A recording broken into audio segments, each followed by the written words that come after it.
गुरुवर तुम्हारे चरण पावन कर दे पापी मन। गुरुवर तुम्हारे चरण पावन कर दे पापी मन। गुरुवर तुम्हारे चरण पावन कर दे पापी मन। गुरुवर तुम्हारे चरण पावन कर दे पापी मन। लेके आस यही मैं भी आया, लेके आस यही मैं भी आया, मैं भी आया शरण। गुरुवर तुम्हारे चरण पावन कर दे पापी मन। गुरुवर तुम्हारे चरण पावन कर दे पापी मन।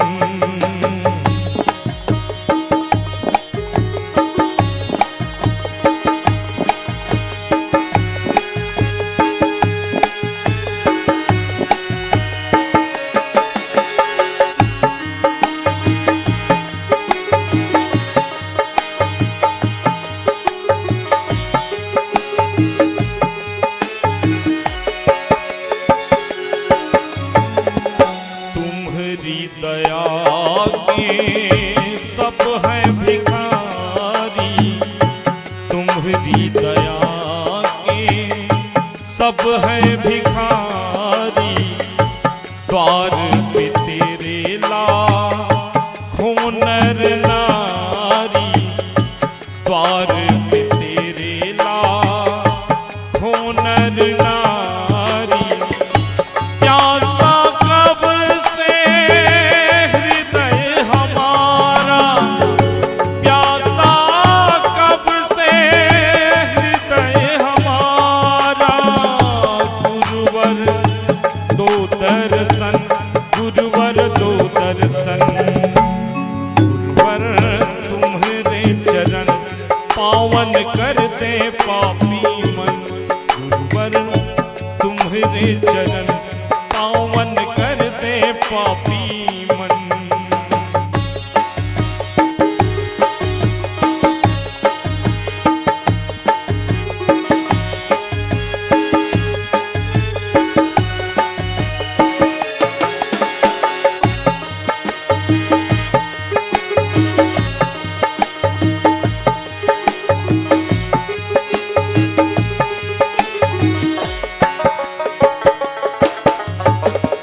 जाति धर्म का भेद मिटाया, जाति धर्म का भेद मिटाया। सबसे प्रेम करो सिखलाया, सबसे प्रेम करो सिखलाया। इसी से नाता जोड़ा तुमसे, इसी से नाता जोड़ा तुमसे। तोड़ के सब बंधन, तोड़ के सब बंधन। गुरुवर तुम्हारे चरण पावन कर दे पापी मन। गुरुवर तुम्हारे चरण पावन कर दे पापी मन। गुरुर्ब्रह्मा गुरुर्विष्णु गुरुर्देवो महेश्वरः। गुरुर्साक्षात् परब्रह्म तस्मै श्री गुरुवे नमः। तस्मै श्री गुरुवे नमः। बंदहूँ गुरुपद पदों में परागा। सुरुचि सुबास शरस अनुरागा बंदाहु गुरुपद पदुम परागा सुरुचि सुबास सरस अनुरागा अमी मूरी मैं चूरन चारु समान सकल भव रुजे परिवारु समान सकल भव रुजे परिवारु साइतना दीजिए जामे कुटुंब समाय मैं भी भूखा न रहूं साधु न भूखा जाए साहिब के दरबार में कमी काहुकी नाही बंदा मोहि पावे नहीं चूक चाकरी माही गुरुदेव तुम्हारे चरणों में शतकोटि प्रणाम हमारा है गुरुदेव तुम्हारे चरणों में शतकोटि प्रणाम हमारा है मेरी नैया पार लगा देना मेरी नैया पार लगा देना कितनों को पार उतारा है कितनों को पार उतारा है गुरुदेव तुम्हारे चरणों में शतकोटि प्रणाम हमारा है गुरुदेव तुम्हारे चरणों में शतकोटि प्रणाम हमारा है मेरी नैया पार लगा देना कितनों को पार उतारा है मेरी नैया पार लगा देना कितनों को पार उतारा है आंधी जब हमें हिला देती ठंडी जब हमें कपा देती आंधी जब हमें हिला देती ठंडी जब हमें कपा देती मुस्कान तुम्हारे अधरों की दे जाती बड़ा सहारा है मुस्कान तुम्हारे अधरों की दे जाती बड़ा सहारा है गुरुदेव तुम्हारे चरणों में शतकोटि प्रणाम हमारा है गुरुदेव तुम्हारे चरणों में शतकोटि प्रणाम हमारा है मेरी नैया पार लगा देना कितनों को पार उतारा है मेरी नैया पार लगा देना, कितनों को पार उतारा है। मेरी नैया पार लगा देना, कितनों को पार उतारा है। मेरी नैया पार लगा देना, कितनों को पार उतारा है। गुरुदेव तुम्हारे चरणों में शतकोटि प्रणाम हमारा है। गुरुदेव तुम्हारे चरणों में शतकोटि प्रणाम हमारा है। शतकोटि प्रणाम हमारा है। शतकोटि प्रणाम हमारा है। शतकोटि प्रणाम हमारा है। शतकोटि प्रणाम हमारा है। बोलिए सद्गुरु भगवान की जय।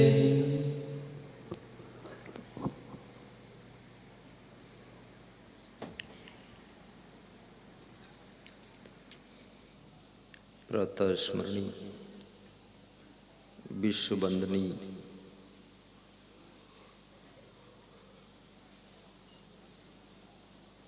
सत्य की राह पर चलकर मानव समाज का उत्थान करने वाले सद्गुरु कबीर साहिब, आत्मबोध देने वाले पूज्यपाद श्री क्षमादेव जी के चरणों का आशीष लेकर भारत देश की भक्ति परायण भूमि गुजरात प्रदेश, डिस्ट्रिक्ट नर्मदा, तहसील सागबारा, ग्राम पाट की पावन धरा पर विराट सुखद सत्संग समागम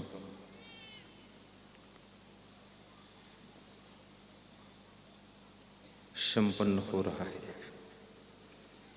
जिसमें हम और आप निमज्जन करेंगे। व्यास गादी पर आसन विराजमान वैराग्यवान समस्त संत महात्मा, भक्त मंडल के प्रमुख,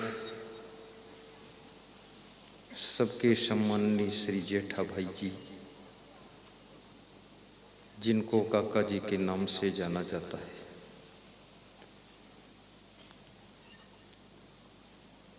कबीर आश्रम मूलधर के महंत श्री नरेश साहब जी,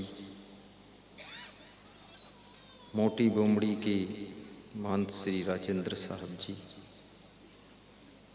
और समस्त संत महात्मा,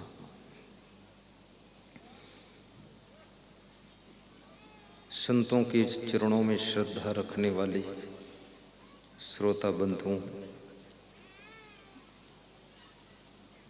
प्रेम और भक्ति की मूर्ति माताओं बहनों तथा मेरे प्रिय आत्मन बच्चों, सभी को धन्यवाद देते हुए सत्संग का शुभारंभ करूंगा। सूरत से पधारे हुए परम भक्त श्री डॉक्टर मेघ जी भाई,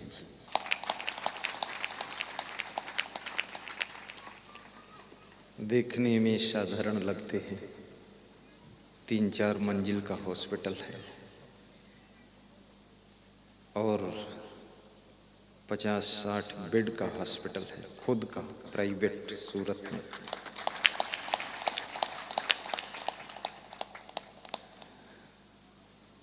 और फर्नीचर की भी फैक्ट्री है और दवाओं की भी फैक्ट्री है और शहादा में इनके 4000 मकान बन रहे बेचने के लिए। मुड़ जाओ, डोंट।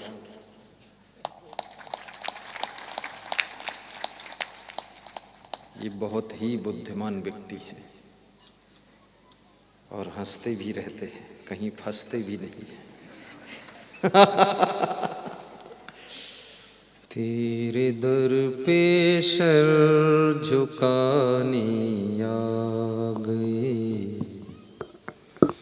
तेरे दर पे सर झुकाने आ गए। बात दिल की हम सुनाने आ गए,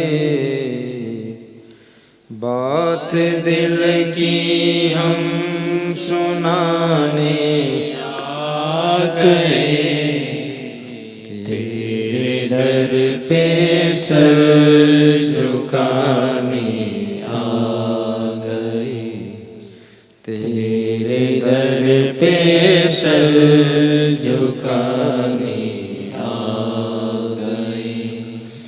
नाव मेरी डूबती भवधार में, नाव मेरी डूबती भवधार में,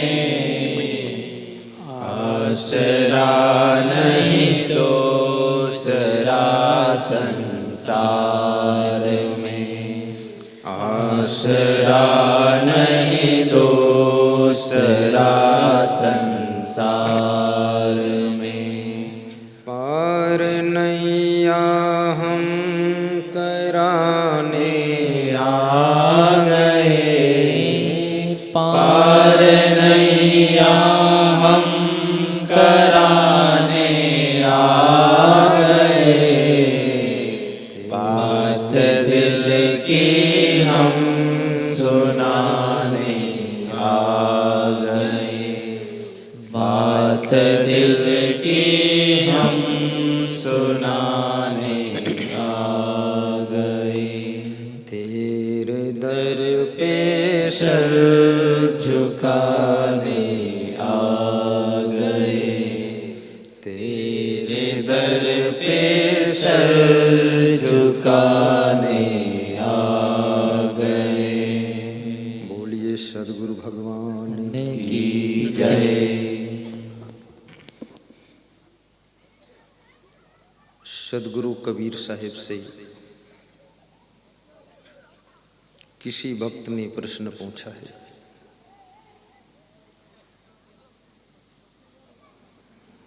मनुष्य के जीवन में जन्म से लेकर मृत्यु तक, बचपन से लेकर बुढ़ापे तक,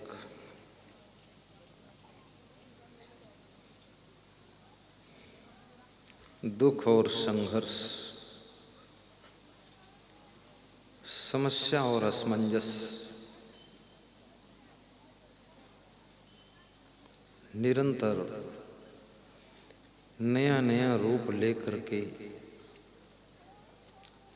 सामने खड़े हो जाते हैं। कभी कभी मनुष्य समस्याओं से डर जाता है, कभी संघर्ष से घबरा करके काम छोड़कर बैठ जाता है, कभी असमंजस में पड़ करके किंग कर्तव्य विमूढ़ हो जाता है। क्या करूं क्या ना करूं, ऐसी स्थिति आ जाती है। और कभी मनुष्य दुख में दुखी होकर के आत्महत्या करने के बारे में सोचने लग जाता है। ऐसा कोई विरले नर नारी होगा जिसने अपने जीवन में दो एक बार आत्महत्या के बारे में विचार न किया। जब मन बहुत कंटाल हो जाता है, परिवार के लोग दुख देने लग जाते हैं, जिनके लिए पूरी जिंदगी गंवाई है, जिनके लिए अपनी सुख शांति को तुमने खोया है, जिनके लिए आराम को भी आपने त्याग किया है, जिनके लिए समय पर भोजन नहीं किया है, पूरी नींद नहीं लिया है, जब उनकी तरफ से आपको चोट मिलती है, कोई अपमान मिलता है, कोई दुख मिलता है, तब आपके हृदय में इतना बड़ा घाव हो जाता है कि उसको सहना कठिन हो जाता है। ईसा मसीह को बहुत बड़ी भीड़ पत्थर मार रही थी। ईसा मसीह पत्थर की चोट सह करके हंस रहे थे। तो उनसे किसी ने पूछा कि पत्थर में चोट नहीं लगती क्या है? बोले, जितने लोग मार रहे हैं ना अपने हैं न पराए हैं, ये लोग अज्ञानी हैं, मार रहे हैं, इसलिए मैं हंस रहा हूं। तो किसी ने फूल उठाकर मारा उनको। ईसा मसीह की आंखों में आंसू आ गए। तो उनके भक्त ने पूछा, क्या फूल में इतनी चोट लग गई कि आपको आंसू आ गए? पत्थर की चोटों को सह करके तुम हंस रहे थे, और फूल की चोट से तुम कैसे घायल हो गए? तो ईसा मसीह ने कहा कि फूल और पत्थर का सवाल नहीं है, सवाल अपने और पराये का है।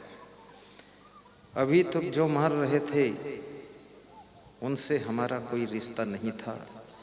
अब जिसने फूल मारा है वो मेरा ही भक्त है, मेरा ही शिष्य है। उसने फूल मार दिया है, इसलिए चोट ज्यादा लगी। तुम दुनिया के संघर्ष को सह सकते हो, लेकिन जिस समय तुम्हारा बेटा तुमको कुछ बोल देता है, बेटी जब तुमको कुछ कह देती है, तुम्हारी बहू तुमसे अकड़ कर बोलती है, उस समय तुम घायल हो जाते हो। क्योंकि तुम सोचते हो जिनके लिए अपने जीवन के सारे सुख को खो दिया मैंने, जिनके लिए गहरी नींद का भी त्याग किया हूँ, जिनके लिए आराम भी छोड़ा हूँ, और जिनके लिए समय पर भोजन नहीं किया हूँ, आज वही हमको आंख दिखा रहे हैं। मन में दुख हो जाता है। इस तरह के दुख मनुष्य को निराश कर देते हैं और उसको ऐसा लगने लग जाता है कि संसार सब बेकार है, ये संसार में कुछ नहीं है। वास्तव में जिनको तुमने अपना माना है, वे तुम्हारा जब मोबाइल नहीं उठाते हैं तो भी तुम दुखी हो जाते हो। मोबाइल में ठीक से बात नहीं करते हैं तो भी तुम दुखी हो जाते हो। और जब उनका मोबाइल उनकी तरफ से कभी आ जाता है, प्रेम से कहते हैं कि सादर चरण स्पर्श, पूज्य पिताजी आपको मेरा नमस्कार, तुम्हारा दिल भर जाता है। बचपन और जवानी की दौड़ धूप की थकान एक ही बार के नमस्कार में दूर हो जाती है और तुम फिर से बुढ़ापे में जवान जैसे ताजे दिखाई देने लगते हो। इसलिए बेटे को चाहिए, बेटी को चाहिए, बहू को चाहिए कि अपने माता पिता को कभी कभी अपनी ओर से फोन लगाया करो, उनसे नमस्कार कर लिया करो, अपने सास ससुर के पैर रोज छू लिया करो। सम्मान उनको दीजिए जिनकी बदौलत तुमने अपनी जिंदगी को ऊपर उठाया है। आदर उनका कीजिए जिन्होंने तुम्हारे लिए अपने को मिटाया है। उनके चरणों में झुक जाइए जिनकी वजह से आज तुम चमकते हुए सितारे बने हो, और उनसे क्षमा मांग लीजिए जिन्होंने तुम्हारी गलतियों को दूर करने के लिए भारी प्रयास किए हैं। जिंदगी का अर्थ केवल खाना पीना भोगना सोना नहीं है। जिंदगी का अर्थ केवल मौज उड़ाना नहीं है। ये मनुष्य की जिंदगी भव सागर से पार होने के लिए मिली है, ये दुख सागर से पार होने के लिए मिली है। ये मनुष्य की जिंदगी दूसरों का दुख मिटाने के लिए मिली है। ये मनुष्य की जिंदगी चरित्रवान बन करके, विवेकवान बन करके जीने के लिए प्राप्त हुई है। किसी ने एक गांव के आदमी से पूछा, खाते क्यों हो? तो उसने कहा जीने के लिए। तो पूछा जीते क्यों हो? बोला खाने के लिए। तो फिर पूछा खाते क्यों हो? बोले जीने के लिए। जीता हूँ खाने के लिए, खाता हूँ जीने के लिए, बाकी कोई मतलब ही नहीं है। कितने लोगों की जिंदगी का उद्देश्य केवल खाना पीना, भोगना, सोना है।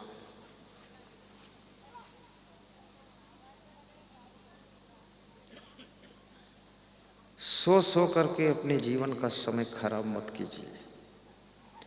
अधिक सोने से भी बुद्धि का स्मरण कम हो जाता है।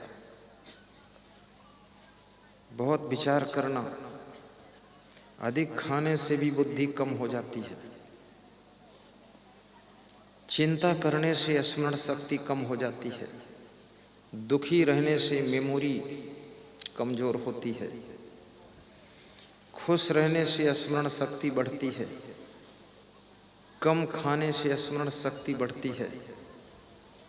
हंसने से मेमोरी स्ट्रांग होती है। और टेंशन में रहने से दिमाग पूरा कट जाता है।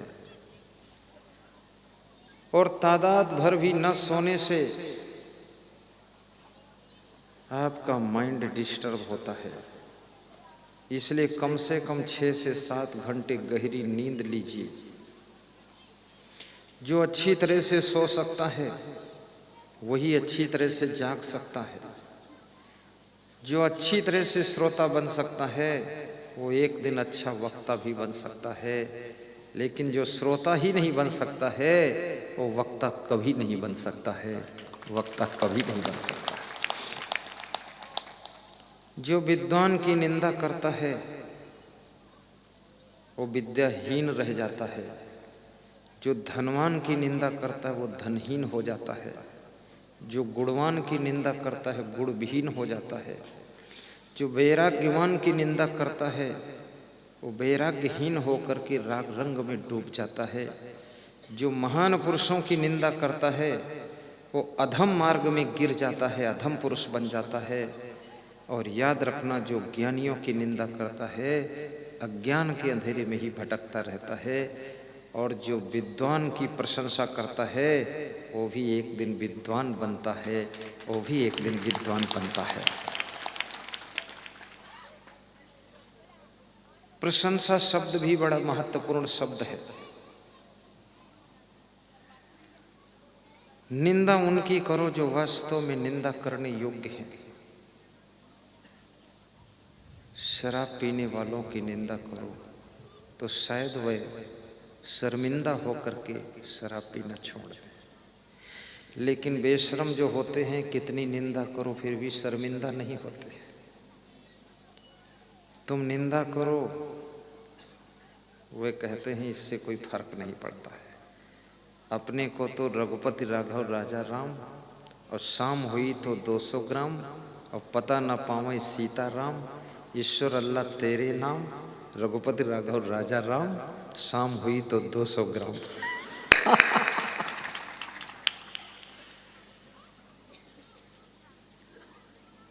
जो अपनी निंदा सुन करके भी अपना सुधार न करे, समझ लेना वो पशु योनि से मनुष्य योनि में जन्म पाया है। आपके बारे में कोई नेगेटिव बात करता है, आपको सुनने को मिले, तुरंत आप उसको सुधार कीजिए, करेक्शन कीजिए, मेंटेनेंस कीजिए। स्वयं की लाइफ को भी सर्विसिंग कीजिए। आप हर महीने में गाड़ी सर्विसिंग में ले जाते हैं, गाड़ी मेंटेनेंस रखते हैं। अपनी जिंदगी की गाड़ी की सर्विसिंग पाठ के सत्संग में आकर करवा लीजिए। और यहाँ ज़्यादा चार्ज भी नहीं पड़ता है। इच्छा हो तो दक्षिणा दीजिए और ना इच्छा हो तो चुपके से निकल जाइए। फ्री में सर्विसिंग हो जाती है। भगवान राम ने केवट की नौका पर बैठ करके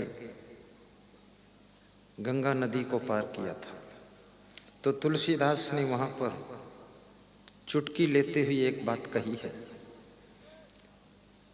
जिनका नाम लेने से लोग भवसागर पार करते हैं, आज वो राम इतने कमजोर हो गए हैं कि गंगा को पार करने के लिए केवट को निहोर रहे हैं। ये क्या आश्चर्य है। जास नाम सुमिरत एक बारा, उतरहि नर भव सिंधु अपारा। सोई कृपाल केवट ही निहोरा, जय पगुते तिहि लोक ही थोरा। और राम ने जब केवट की नाव पर बैठ करके गंगा पार किया, गंगा पार होने के बाद राम संकोच में पड़ गए। राम के संकोच को सीता जी समझ गई। धर्म पत्नी वह है जो अपने पति के संकोच को भी समझ जाती है। अधर्म पत्नी वह है जो अपने पति को रोज संकोच में ही डाल देती है, असमंजस में डालती है। उसको मतलब ही नहीं कि पति की दुर्गति हो रही, क्या हो रहा है। झोंका झोंक, अंधाधुंध, दमादम, मस्त कलंदर और मूर्खता का पहला नंबर, चाहे कुछ भी हो जाए। बुद्धिमान पत्नी अपने पति के फेस को रीडिंग करती है, चाल को रीडिंग करती है, बात को रीडिंग करती है। रीडिंग करने वालों के लिए संसार बड़ा सुखमय है। आप किसी के फेस को भी रीडिंग कीजिए और ये रीडिंग करने की कला जिसमें आ गई वो असफल नहीं होता है, बहुत सफल होता है।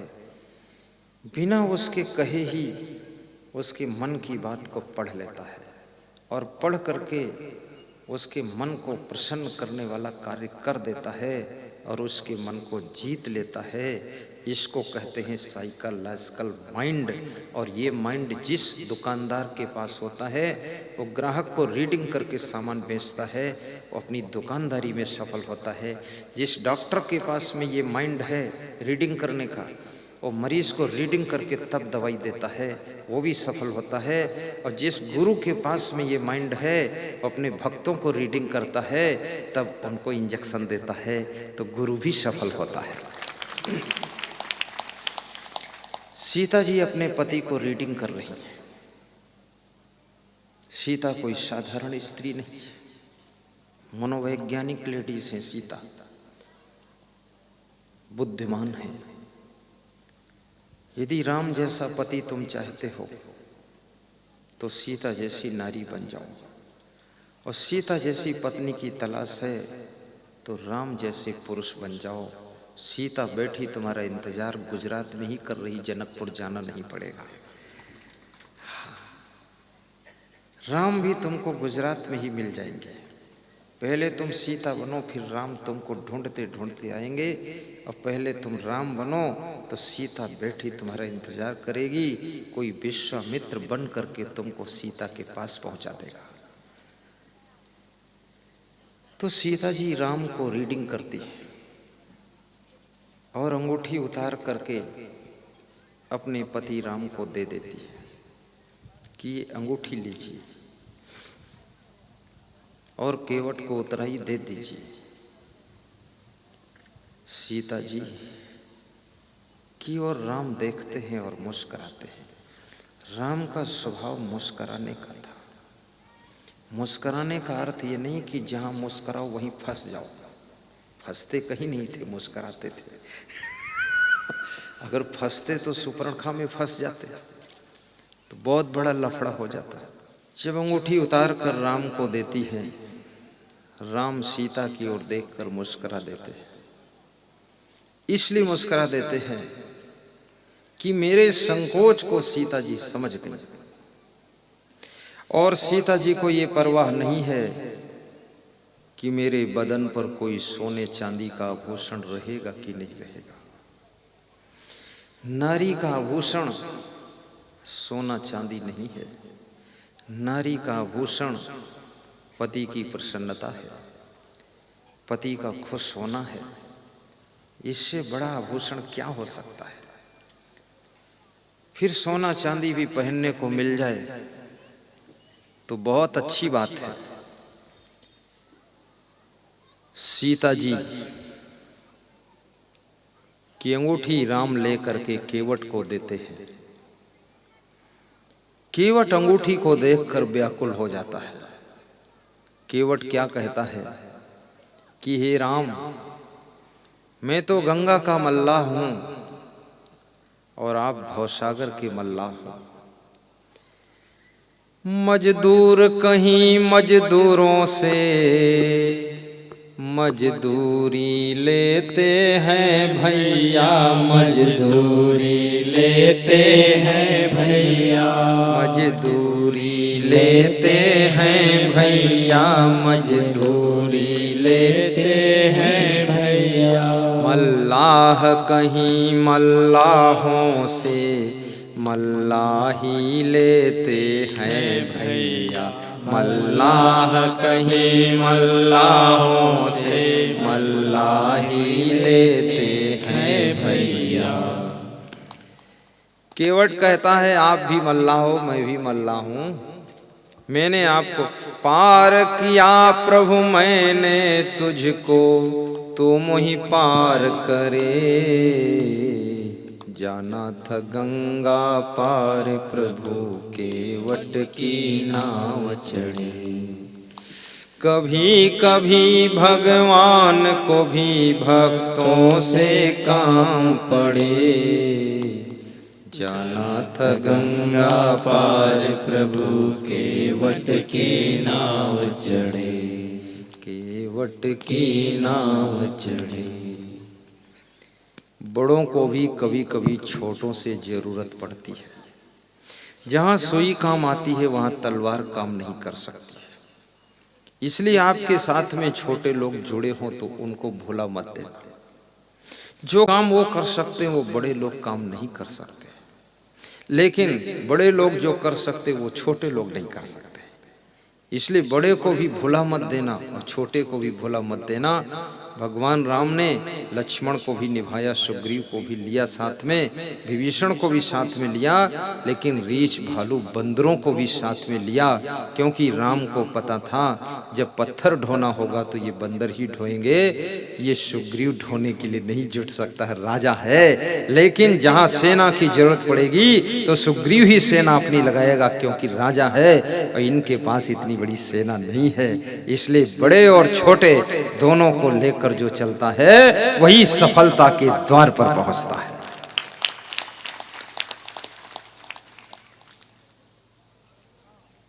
थोड़ा थोड़ा राजनेताओं से भी जुड़कर रहो।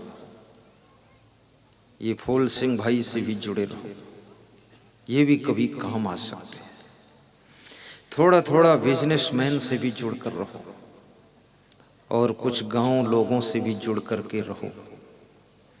जुड़ने से बहुत फायदा होता है। और ये भी याद रखना, जुड़ वही सकता है जो अपने अभिमान और स्वाभिमान को त्याग कर सकता है।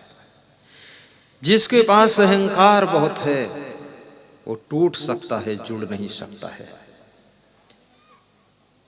बार बार गलती करने वाले भी किसी महान पुरुष के साथ में जुड़ करके नहीं रह सकते हैं।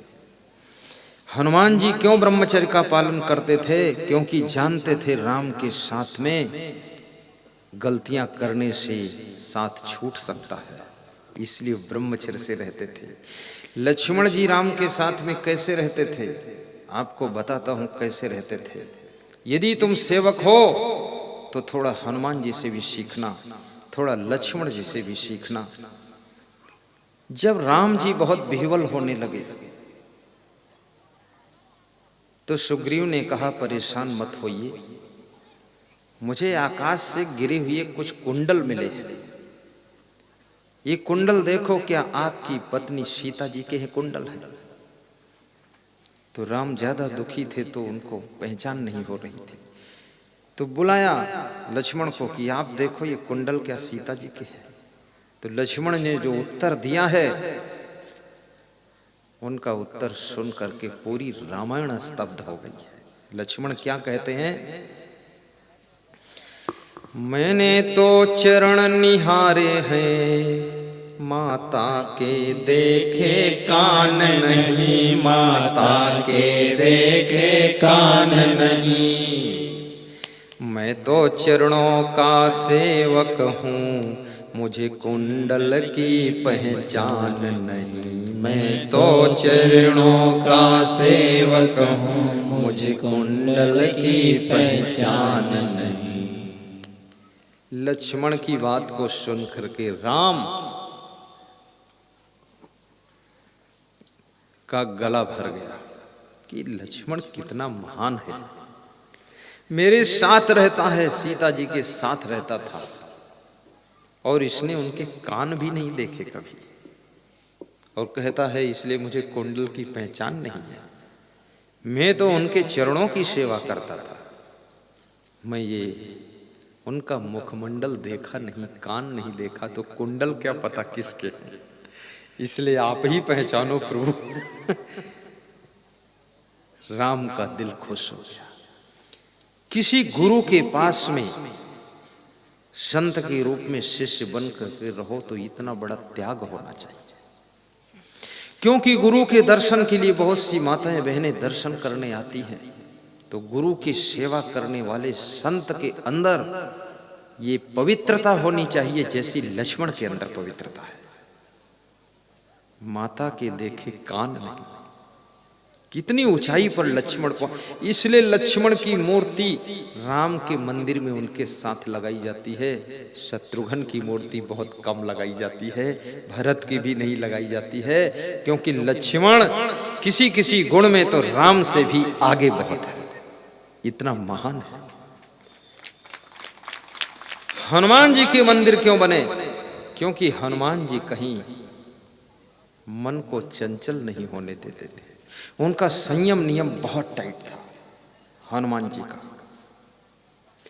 गुरु के सेवक बनो, हनुमान जी जैसा आपका त्याग तप होना चाहिए।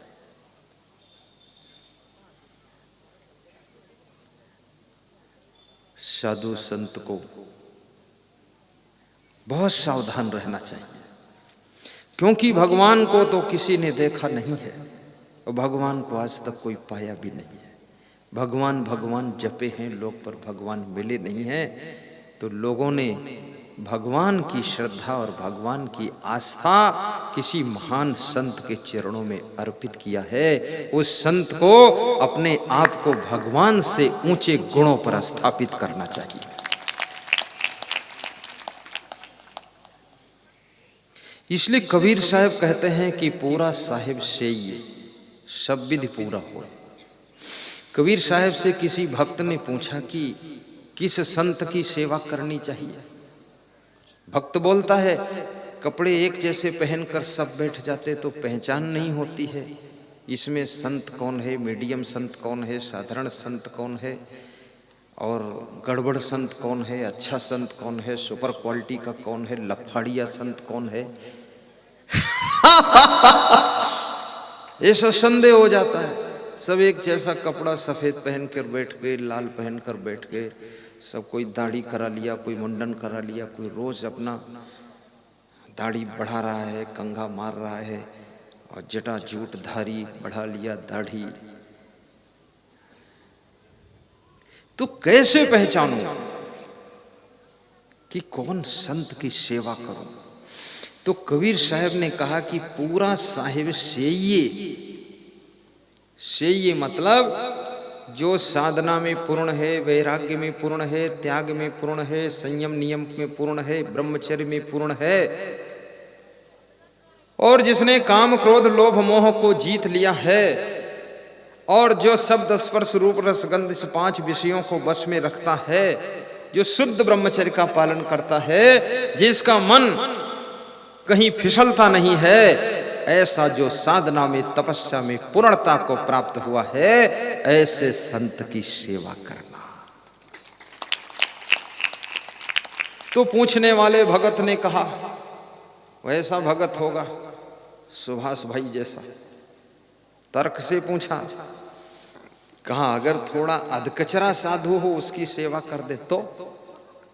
अधकचरा जानते हाँ, अधकचरा भी साधु होता है।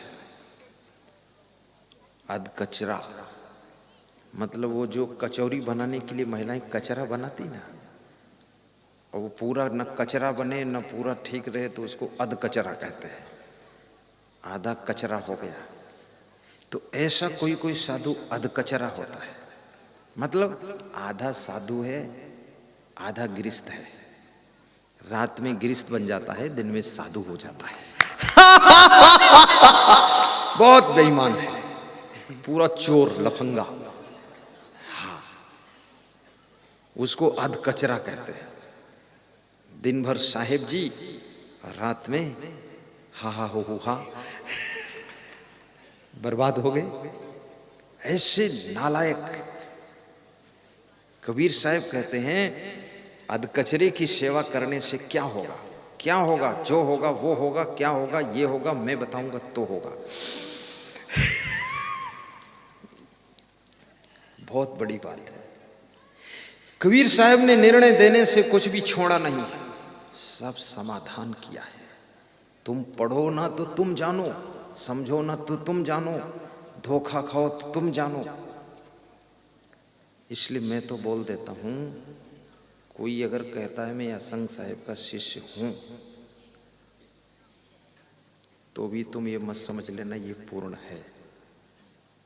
असंग साहेब है। भगवान राम के साथ में सब थोड़े राम थे, उसमें सब टाइप के लोग थे।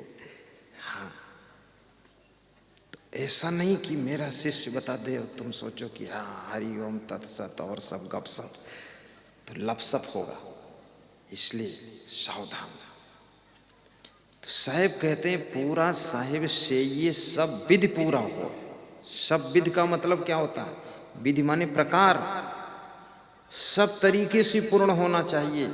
उसमें सफाई शुद्धता भी हो, पैसे की फिजूल खर्ची भी ना हो, और ज्ञान भी हो। भक्त की रोटी खाए तो भक्त को समझा भी सकता हो।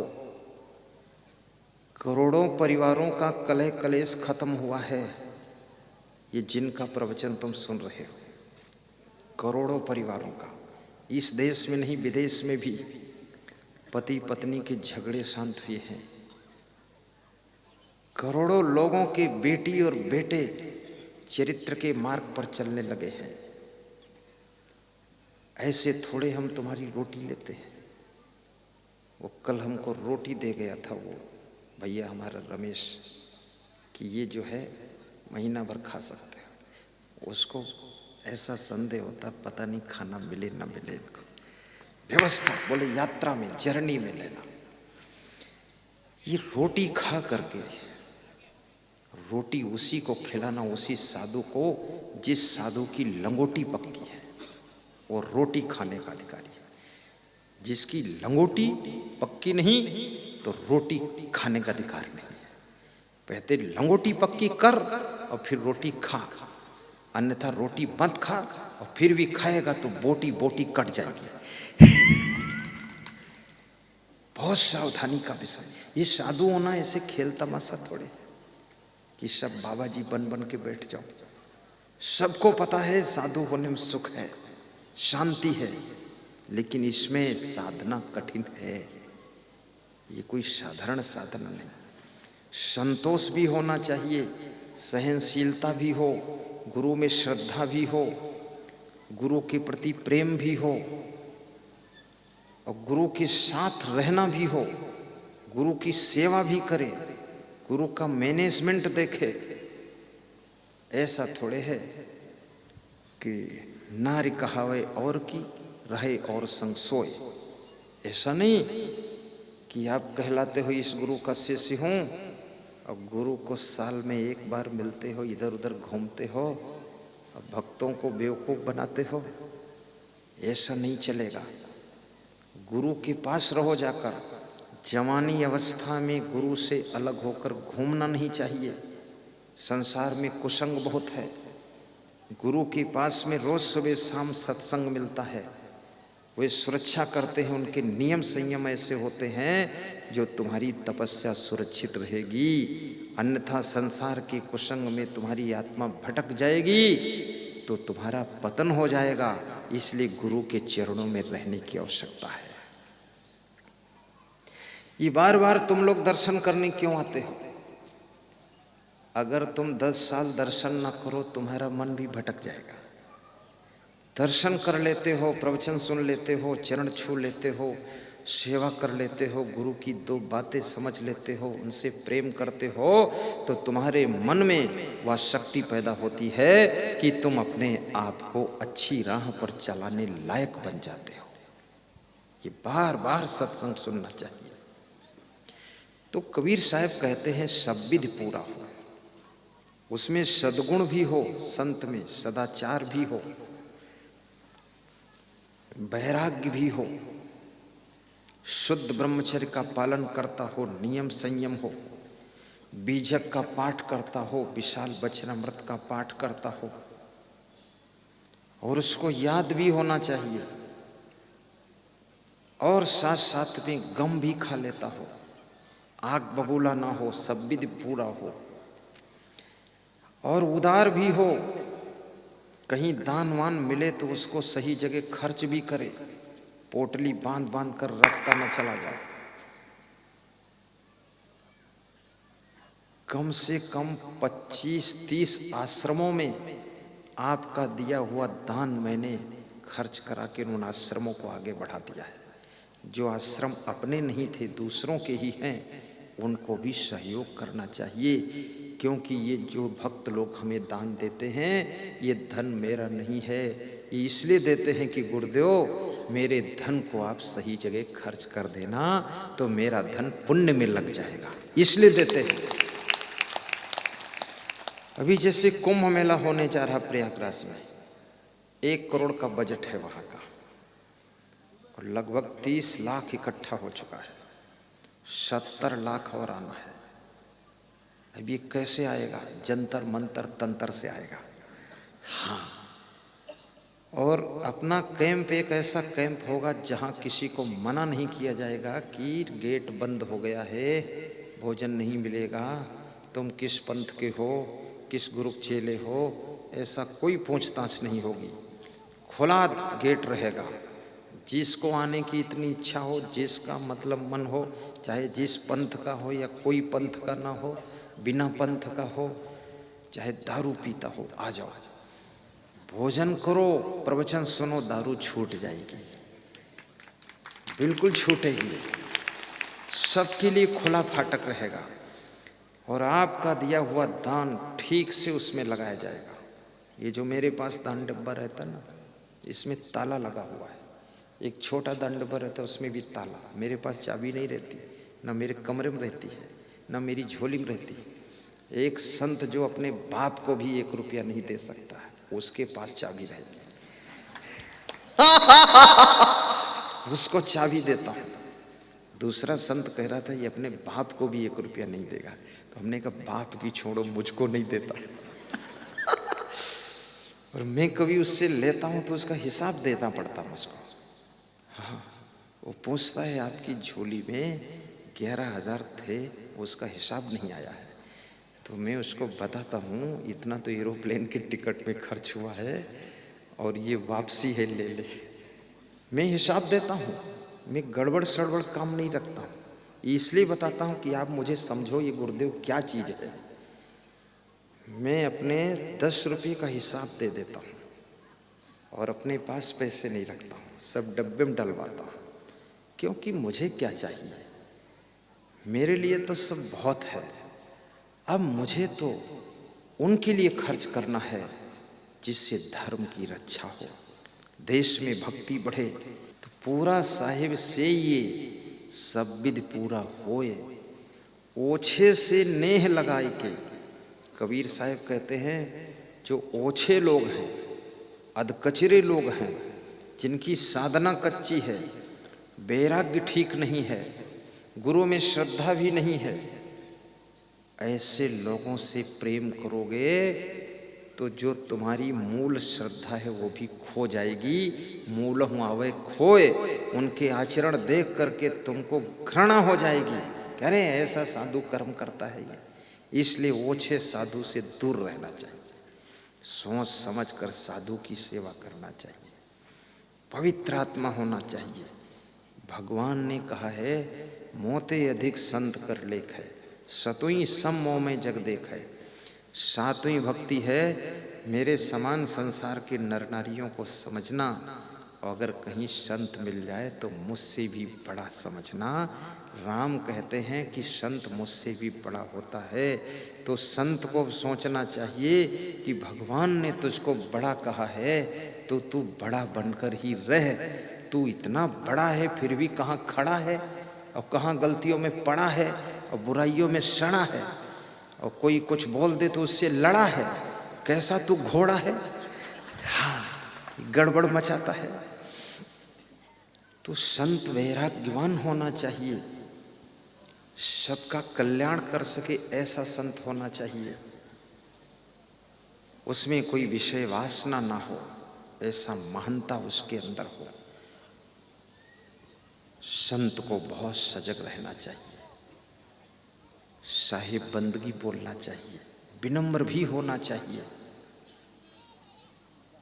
और जवानी अवस्था में अकेले अकेले इधर उधर घूमना नहीं चाहिए। शेर भी अकेला जब हो जाता है तो उसको भैंसे मार देते हैं, कुत्ते नोच डालते हैं। तो ये साधु अकेला हो जाएगा तो इस जवान साधु को कुसंगत के कुत्ते नोच डालेंगे। इसलिए इसको गुरु की सुरक्षा में रहना चाहिए, कंट्रोल में रहना चाहिए। गुरु बचाएगा, और इस बचाने के लिए मैंने बहुत बड़ा प्रबंध किया हूँ। सभी बर्तन भी लेकर चलता हूँ, कढ़ाई, चिमटा, तावा, चूल्हा, रोटी चूल्हा, खाली गैस सिलेंडर मंगाता हूँ, चलनी, बेलन, चौकी, सब भगोना, सब टोटल बर्तन लाता, ताकि किसी के घर से मांगना ना पड़े, ज़्यादा संपर्क करना ना पड़े, इसलिए। और सफाई शुद्धता भी रहे।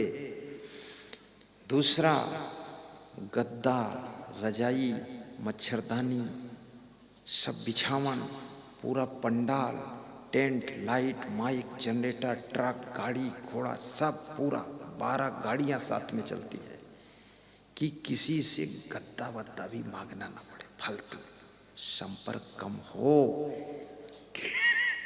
क्योंकि कोई महिला चूल्हे में रोटी सेंकती है तो चिमटा से सेंकती है, हाथ नहीं डालती है। और रोटी सेंकना भी जरूरी है क्योंकि घर के लोग भूखे, उनको खाना है। इसी तरह संत को ज्ञान की रोटी सेंकना भी है और संसार की भट्ठी में सेंकना है, पर संयम नियम का चिमटा लगाकर सेंकना है, ताकि संसार का कोई नर नारी ज्ञान का भूखा ना रहे, उसको तृप्त किया जा सके। पर संत को स्वयं भी बचना है।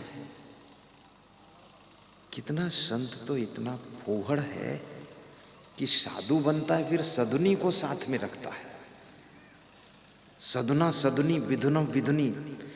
मैं तो बहुत टाइट रहता हूँ इसमें, उसकी पूरी मजाक उड़ाता हूँ, भगा भी देता हूँ। कहाँ से सदुनी ला दे घूम रहा है, बोलता है इसका भी कल्याण कर दूंगा। मैंने कहा तू तेरा कर पाया कि इसे कर देगा? तू क्या कल्याण करेगा? वसुंधरा राजे सिंधिया मुख्यमंत्री, मायावती मुख्यमंत्री, इंदिरा गांधी प्रधानमंत्री, सुषमा स्वराज विदेश मंत्री। नारी में तो इतनी शक्ति है, पूरे देश को चला सकती है, और नारी ही घर घर को चलाती है। तू कहाँ वहां सदनी बनाकर चला रहा फालतू? तो ऐसे फोकटाहा सधुआ का मैं काफी अपमान भी कर देता हूं। निकालो बाहर इसको। क्योंकि अब हमने घर छोड़ा, माता पिता को छोड़ा, भाई बहन को छोड़ा, और ये बीच में कहां से राम देवी ढूंढ के लाए हो? क्या मतलब हुआ घर छोड़ने से, बताइए? घर के लोग कहते हैं हमारा बेटा महान बन गया, और उनका बेटा यहाँ सदनी लिए घूम रहा है। हाँ, और छत्तीसगढ़ में बदनाम हुआ तो गुजरात में घूम रहा है, और गुजरात में बदनाम हुआ तो महाराष्ट्र में निकल गया। इतना बेईमान है। इसलिए भगत भगत को भी संपर्क रखना चाहिए। अगर कोई साधु गड़बड़ी करता है तो एक भगत दूसरे भगत को सजेस्ट कर दे कि सावधान रहिए, गलत है, इसका सम्मान मत कीजिए। गलत व्यक्ति का जब सम्मान तुम करते हो तो उस गलत व्यक्ति का सुधार कभी नहीं होगा, और गलत और गलती करता चला जाएगा और अच्छे लोगों को दबाता चले जाएगा और पूरा भ्रष्टाचार फैलता चला जाएगा। इसलिए गलत व्यक्ति का सम्मान नहीं होना चाहिए, सम्मान अच्छे व्यक्ति का ही होना चाहिए, अच्छे संत का होना चाहिए। पूरा साहिब से ये सब विध पूरा हो, ओछे से नेह लगाए कि मूलहु आवे खोए। ये कबीर साहिब की साखी है, इसीलिए तो कबीर साहिब का लोहा मानते हैं सब लोग। ये सबके लिए कबीर साहिब ने यही बात कही है, सबके लिए, सब साधुओं के लिए है। भक्तों को सावधानी दिया है कि जो साधना में पूर्ण है उसकी सेवा करो।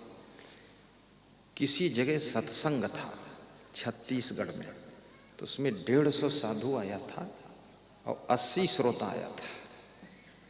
तो वो सत्संग होने के बाद साधु लोग मीटिंग में बैठे, बोले यार असंग साहिब में क्या कला है, अकेले इतना भारी पड़ जाते हैं, क्यों अकेले प्रवचन देते हैं और 10,000 लोग बैठ जाता है, 20,000 बैठ जाता है। तो दूसरे साधु ने कहा असंग साहिब में और कला कुछ हो न हो, उनका वैराग्य ठीक है, उनका त्याग ठीक है, उनका संयम नियम ठीक है, उनके विचार ठीक है, और वह अंदर से बहुत पवित्र आत्मा है, इसलिए वह अकेले 1000 पर भारी पड़ते हैं। वास्तव में जिंदा एक आदमी काफी है घर बचाने के लिए, और मुर्दे 1000 बेकार हैं, वे घर नहीं बचा सकते हैं, घर में सड़न पैदा कर सकते हैं। एक बालक जागता है और रोता है, और चोर आता है और चोरी करना चाहता है। अब बालक की रड़ने की आवाज को सुन करके चोर सोचता है कि बालक रो रहा है, बालक रड़ रहा है, तो उसकी माँ भी जग रही होगी, तो चोरी करने घुसोगे, पकड़ लिए जाओगे। बालक का रोना, बालक का जागना पूरे घर को चोरी होने से बचा देता है। तो जिसकी आत्मा जाग गई है वो पूरे संसार को बचा सकता है, संभाल सकता है। इसलिए कबीर साहब कहते हैं संतों जागत नींद न कीजिए। हे संतों जागते रहो, नींद मत लो। नींद मतलब माया की नींद, काम क्रोध की नींद, लोभ मोह की नींद, अभिमान की नींद। इस नींद में हे संत जी तुम सो मत जाना, तुमको दुनिया को जगाना है, उससे पहले तुम्हें खुद जागना है। ऐसा संत महान होना चाहिए, उसकी सेवा करना। कहो साहिब बंदगी साहिब बंदगी। जब तक नहीं होता है पूर्ण त्याग और प्रेम, तब तक किसी भी सिद्धि का आना नहीं अच्छा। जिस व्यक्ति के अंदर पूरा त्याग ना हो और प्रेम भरा हृदय ना हो, वासना नहीं होनी चाहिए, प्रेम होना चाहिए, वासना नहीं प्रेम, तब तक किसी भी मान सम्मान का आना उसके लिए खतरनाक है। पूर्ण योग्य हो जाओ तब सम्मान को लीजिए। सामान्य संत को सबके यहाँ चरण भी नहीं धुलाना चाहिए। चरण तो उसके धोए जाते हैं जिसके आचरण धुल चुके हैं, और तुम्हारे आचरण धुले नहीं, काहे के लिए पांव फैला रहे हो, मेरे भी धो लो। आपको हाथ जोड़कर कहना चाहिए गुरु जी के धोना, हम इस योग्य भी नहीं है, ऐसे बोलना चाहिए। और भगत को भी सबके परात लिए बाल्टा भर पानी भर के बैठे हैं, जो आए सब धो दो। अरे ये सब धान 22.5 पसेरी की रेट में मत बेचो। भैंस के रेट में अंतर होता है। भैंस तो सबका नाम है। एक भैंस जो 1 लीटर दूध देती है वो 10,000 की, जो 20 लीटर देती है वो 50,000 की, जो 40 लीटर देती है वो 80,000 की भैंस है।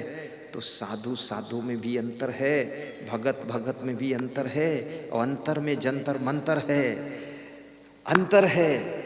साधु तो सभी है, उसकी साधना के अनुसार देखो आप कि साधना कैसी है, ताकि तुम्हारा बेड़ा पार लगा सके, तुम्हारा कल्याण कर सके। तुम इस मैनपुरी के भक्त Mahendra Singh military commandant retire Kota में मेरे पास में आए। नरसी भाई इधर देखो, मेरे पास आए, बोले कि ये बड़ा बेटा बड़ा खतरनाक है, इसको कुछ कर दो, क्रोध बहुत आता है, सुनता ही नहीं है। तो हमने उनके बड़े बेटे को बिठाकर उसके सिर पे हाथ रखा, 5 मिनट समझाया। 6 महीने बाद मिले, ये बड़ा बेटा मेरे से भी बड़ा अच्छा हो गया है, अब मुझे आशीर्वाद दो, मैं भी सुधरूं थोड़ा। ये सुधर गया। ऐसा संत के हाथ का स्पर्श भी काम करता है, जो पूर्ण तपस्वी संत होता है। ये सिर पे हाथ धर के आशीर्वाद कोई, अब सबके हाथ धरने से कुछ नहीं होगा, वो तो फालतू काम है। लेकिन जो तपस्वी संत है वो हाथ धरेगा, करंट मारता है। उसका चरणामृत लेने से आपका आचरण बदल जाएगा, उसका चरण छू लेने से आपका मन परिवर्तन होगा, उसके दर्शन से तुम्हारा जीवन चेंज होगा। ये साधारण चीज नहीं है, बदलाव आता है। अभी हमारे पास यही दर्शन करने कुछ लोग आए थे। वो बेटी बैठी है अहमदाबाद की, कह रही थी गुरुदेव आपसे तो कुछ मांगा नहीं मैंने, लेकिन मन मन में मांग लिया था कि हमारे पास गाड़ी भी हो जाए, मकान भी हो जाए, तो दोनों हो गया है, आप बैठ लेना थोड़ा सा उसमें। महान संत, उससे तुम ना बताओ और मन में ठान लो तो भी वो काम तुम्हारा बन जाता है, ऐसा भी होता है। एक लड़का लखनऊ में भाग गया, उसके पिता ने कहा कि 1 महीना हो गया, पता नहीं चला कहाँ गया है। यदि हमारे गुरु असंग पक्के होंगे, सच्चे होंगे, मुझे पता भी नहीं, दांव पे लगा दिया मेरे को उसने, तो कल शाम तक मेरा लड़का वापस आ जाएगा। और मुझे मालूम भी नहीं है कि हम दांव पर लगे हैं। तो मेरा छोटा संत प्रवीण दास बताया कि गुरुदेव शाम को राइट 6 बजे आ गया, सूरज अस्त हो रहा था। तब से उनकी इतनी श्रद्धा हो गई, डीआईजी पुलिस अफसर, डीआईजी उसका बहुत बड़ा स्टेनो है, वो बहुत सेवा करता है, भगवान रूप मानता है। बोले बहुत बड़ा काम हो गया करते हो। रायसेन जिले में शीलवानी तहसील में छत के ऊपर पधरौनी चल रही थी। 2 आदमी आए, बोले कल शाम को मेरा बाप भाग गया है कहीं। इस हिंदुस्तान में भागा भागी बहुत है, इसलिए अपने अपने कैंडिडेट को बचा के रखिए, कब कौन भाग जाए क्या ठिकाना। तो बड़े दुखी थे, रोने लगे। बोले शाम को मार्केट में थे, पिताजी से कहा गाड़ी के पास रहना, मैं सामान लेने गया, वो कहीं भाग गए, तो मिलेंगे कि नहीं मिलेंगे। हमने कहा 2 मिनट बाद बात करना, आरती हो जाने दो। आरती हुई, मैंने कहा तुम्हारे पिताजी जाओ, नीचे खड़े हैं, तुम्हारा इंतजार कर रहे हैं, देखो जाकर। वो गया तो उसका बाप नीचे खड़ा ही था। और मेरे को पता भी नहीं था कौन बाप है क्या है, पर वो आ गया। तो बोले गुरुदेव क्या आप दूरदर्शी है? हमने कहा दूरदर्शी नहीं, उससे भी और दूरदर्शी। तो ऐसे महान संत की सेवा करना है। गुरुर ब्रह्मा गुरुर विष्णु गुरुर देवो महेश्वरा गुरुर साक्षात परब्रह्म तस्मै श्री गुरुवे नमः। ध्यान मूलम गुरुर्मूर्ति पूजा मूलम गुरु पदम मंत्र मूलम गुरुर्वाक्यम मोक्ष मूलम गुरु कृपा। गुरुदेव तुम्हारी जय जय हो। और जिनके घर में भूत प्रेत का प्रभाव ज्यादा दिख रहा है, अला बला ज्यादा दिख रही है, उन लोगों को चाहिए कोई महान गुरु, महान तन संत का फोटो अपने हर कमरे में, हर बरामदे में लगाइए। भूत प्रेत सब निकल जाएंगे, फिर तुमको गुरु जी दिखाई देंगे। ऐसा प्रैक्टिकल लाखों लोगों ने किया है, आप करके देखना।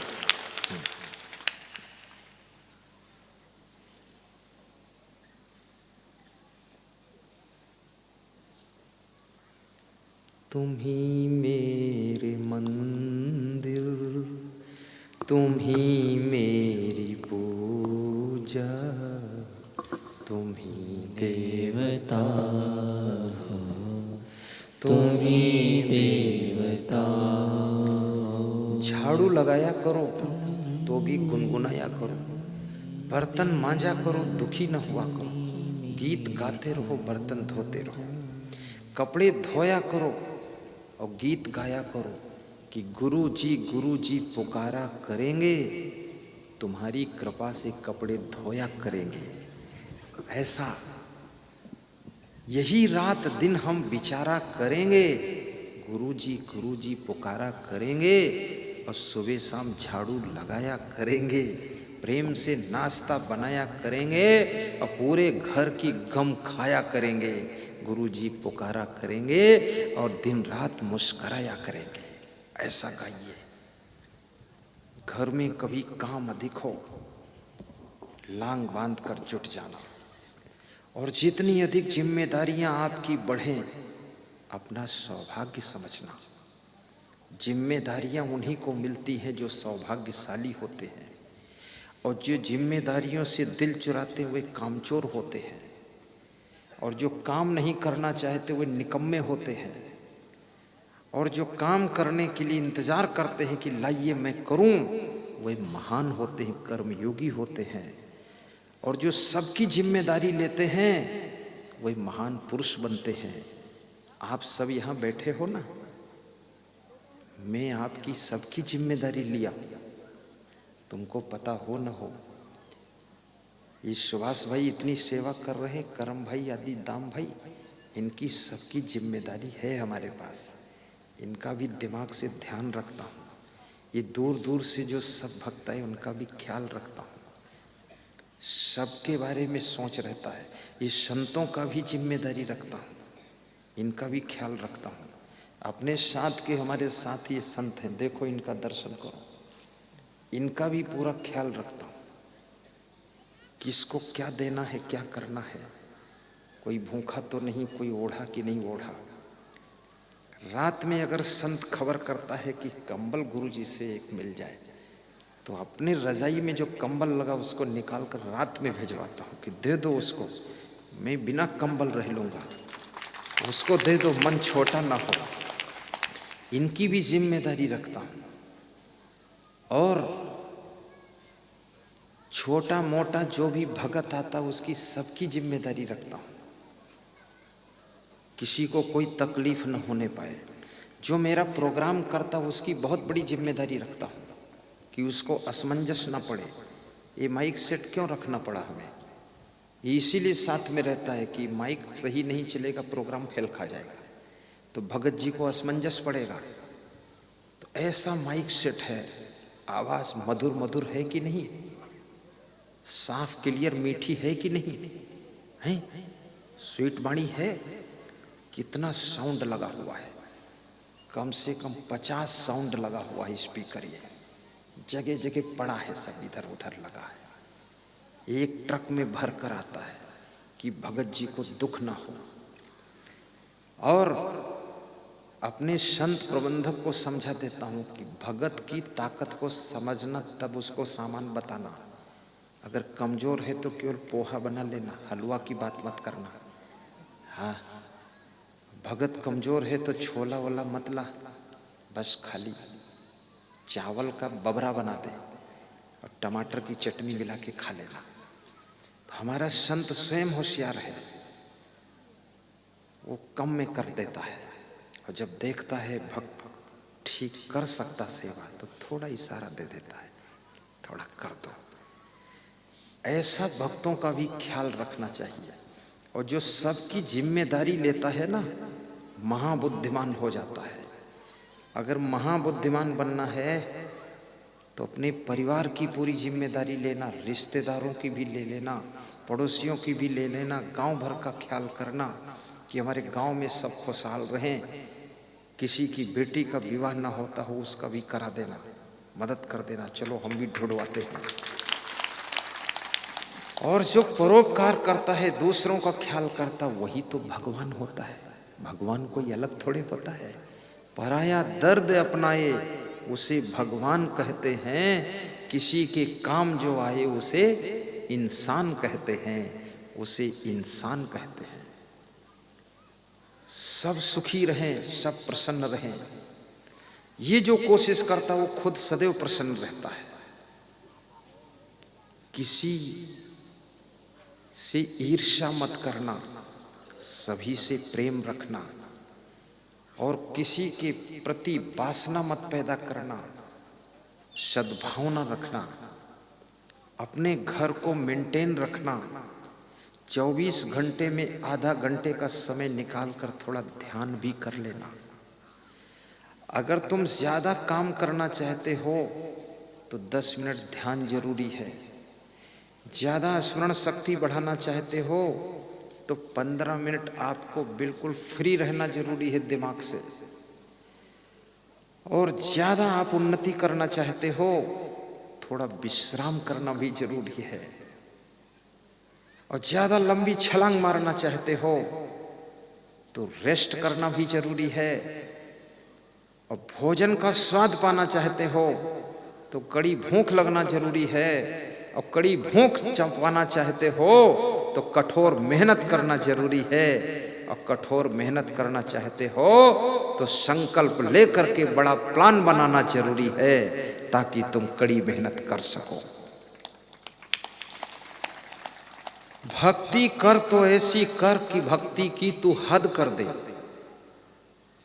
भक्ति कर तो ऐसी कर तू भक्ति की हद कर दे। और यमराज के दरबार में जाए तो अपने कर्मों का खाता भी रद्द कर दे। कर्मों का खाता भी रद्द कर दे। यमराज तुम्हें कर्मों का दंड ना दे सके। सब कर्म समाप्त हो चुके हैं। मोक्ष आत्मा है। ऐसा जीवन हो। अपने पति के मनोबल को भी बढ़ाना। हनुमान जी के मनोबल को जामवंत ने बढ़ाया था, तब आकाश में उड़ करके लंका पहुंचे थे। आपके अंदर बहुत बड़ी शक्तियां छिपी हुई हैं। अपने पति को भी ऐसे शब्द कहो कि तुम जितने बुद्धिमान हो अभी पूरी बुद्धि का तुमने प्रयोग नहीं किया। जिस दिन पूरा प्रयोग करोगे तो कमाल होगा। तो आपका पति और चैलेंज पर आ जाएगा, जुटेगा भी। अपनी पत्नी को बताओ कि तुम्हारे अंदर जितनी कलाएं हैं तुमने अभी प्रयोग नहीं किया। जिस दिन सभी कलाओं का तुम प्रयोग कर दोगी तो रसोई में खुशबू ही खुशबू उठती रहेगी। तब देखना वो 56 प्रकार का भोजन बनाएगी। प्रेम से खाओ, मुस्कुराओ, कह दो धन्यवाद।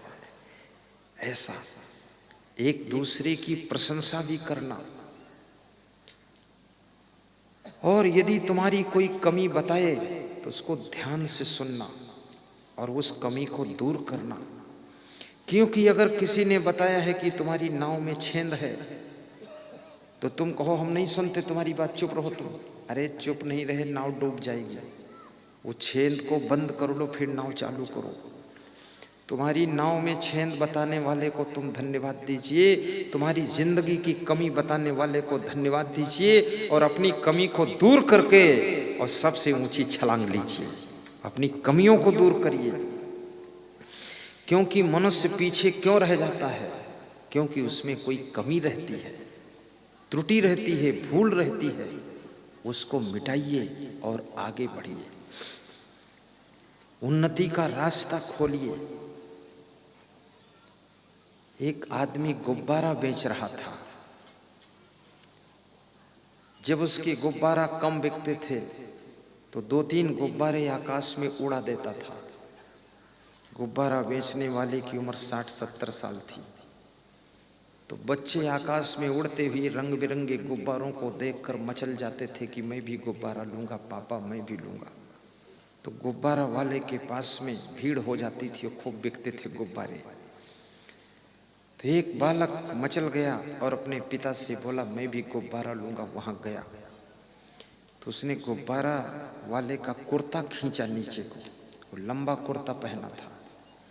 दोनों हाथ से कुर्ता पकड़कर नीचे खींच रहा था। तो गुब्बारे वाले ने पूछा तुझे गुब्बारा लेना कि कुर्ता लेना है?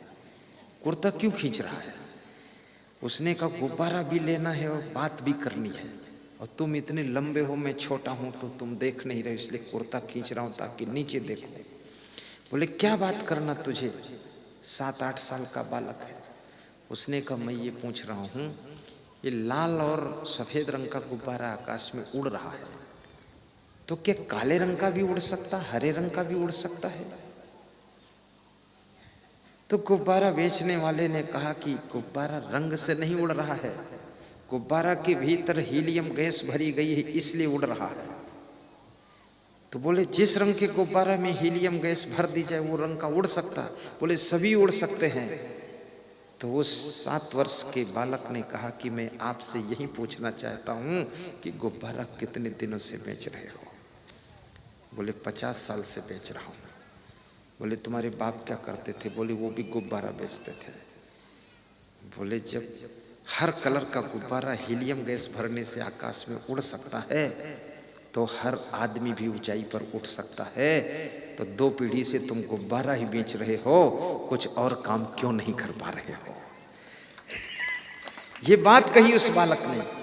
गुब्बारा वाले के मन में बात बैठ गई कि वास्तव में इसमें ज्यादा प्रॉफिट नहीं है गुब्बारा बेचने में। बोले तुम गुब्बारा की फैक्ट्री डाल दो, ऊंचे उठो। उस दिन से वो गुब्बारा बेचने वाला सोच में पड़ गया और 5 साल के बाद वो गुब्बारा की फैक्ट्री का मालिक बना।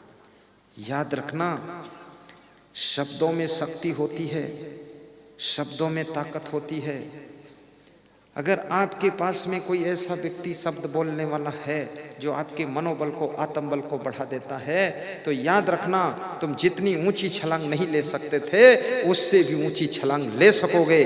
कोकिला बहन ने हमेशा धीरू भाई अंबानी के मनोबल को बढ़ाया था, तो धीरू भाई अंबानी ने उद्योग के जगत में सबसे बड़ी छलांग लगाई थी। हर पत्नी को चाहिए अपने पति के मनोबल को बढ़ाए, पति भी अपने पत्नी के मनोबल को बढ़ाए। हमारे आश्रम के संचालक गुरुमन देव महाराज, वही हमेशा मेरा मनोबल बढ़ाते हैं, हमेशा यही काम करते हैं। वो मुझसे बोलते हैं कि अभी तुम जितना किए हो ये पूरा नहीं है, अभी और करना बाकी है आपको।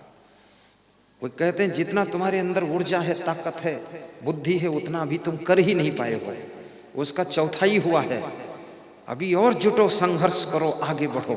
इस तरह मुझको बताते हैं और कहते हैं हम तो नहीं पढ़े लिखे हैं, लेकिन तुम जो कर रहे हो वो हम अपना ही मान रहे हैं, ऐसी आस्था रखते हैं। और उनकी ही देन है जो मैं आज प्रवचन कर रहा हूँ। नहीं, प्रवचन करने में शर्म लगती थी, उन्होंने ही मुझको बिठाया, इसमें प्रवचन सिखाया। और वह समझाते थे धीरे मत बोला करो, थोड़ा तेज बोलो। फिर समझाते थे स्पीड से न बोला करो, थोड़ा आराम से बोलो। फिर कहते थे जल्दी जल्दी हाथ मत चलाया करो, थोड़ा धीरे चलाया करो। कमरे में बिठा के सारी कमियां दूर करते थे। और जिस व्यक्ति में अपनी कमियों को सुनने की दिल में जगह है, वही व्यक्ति एक दिन बहुत बड़ी ऊंचाई को छू सकता है। जो अपनी कमियां सुन नहीं सकता है वो जहां का तहां खड़ा रह सकता है। और तुम्हारी कमियां वही बताएगा, तुमको वही बताएगा जो तुम्हारा खास होगा, तुमको अपने से ज्यादा मानता होगा। और तुम्हारी कमियां दूसरों से वही बताएगा जो तुम्हारा निंदक होगा और तुम्हारा शत्रु के समान होगा। वो दूसरों से बुराई करेगा ताकि तुम्हारा अपमान हो जाए।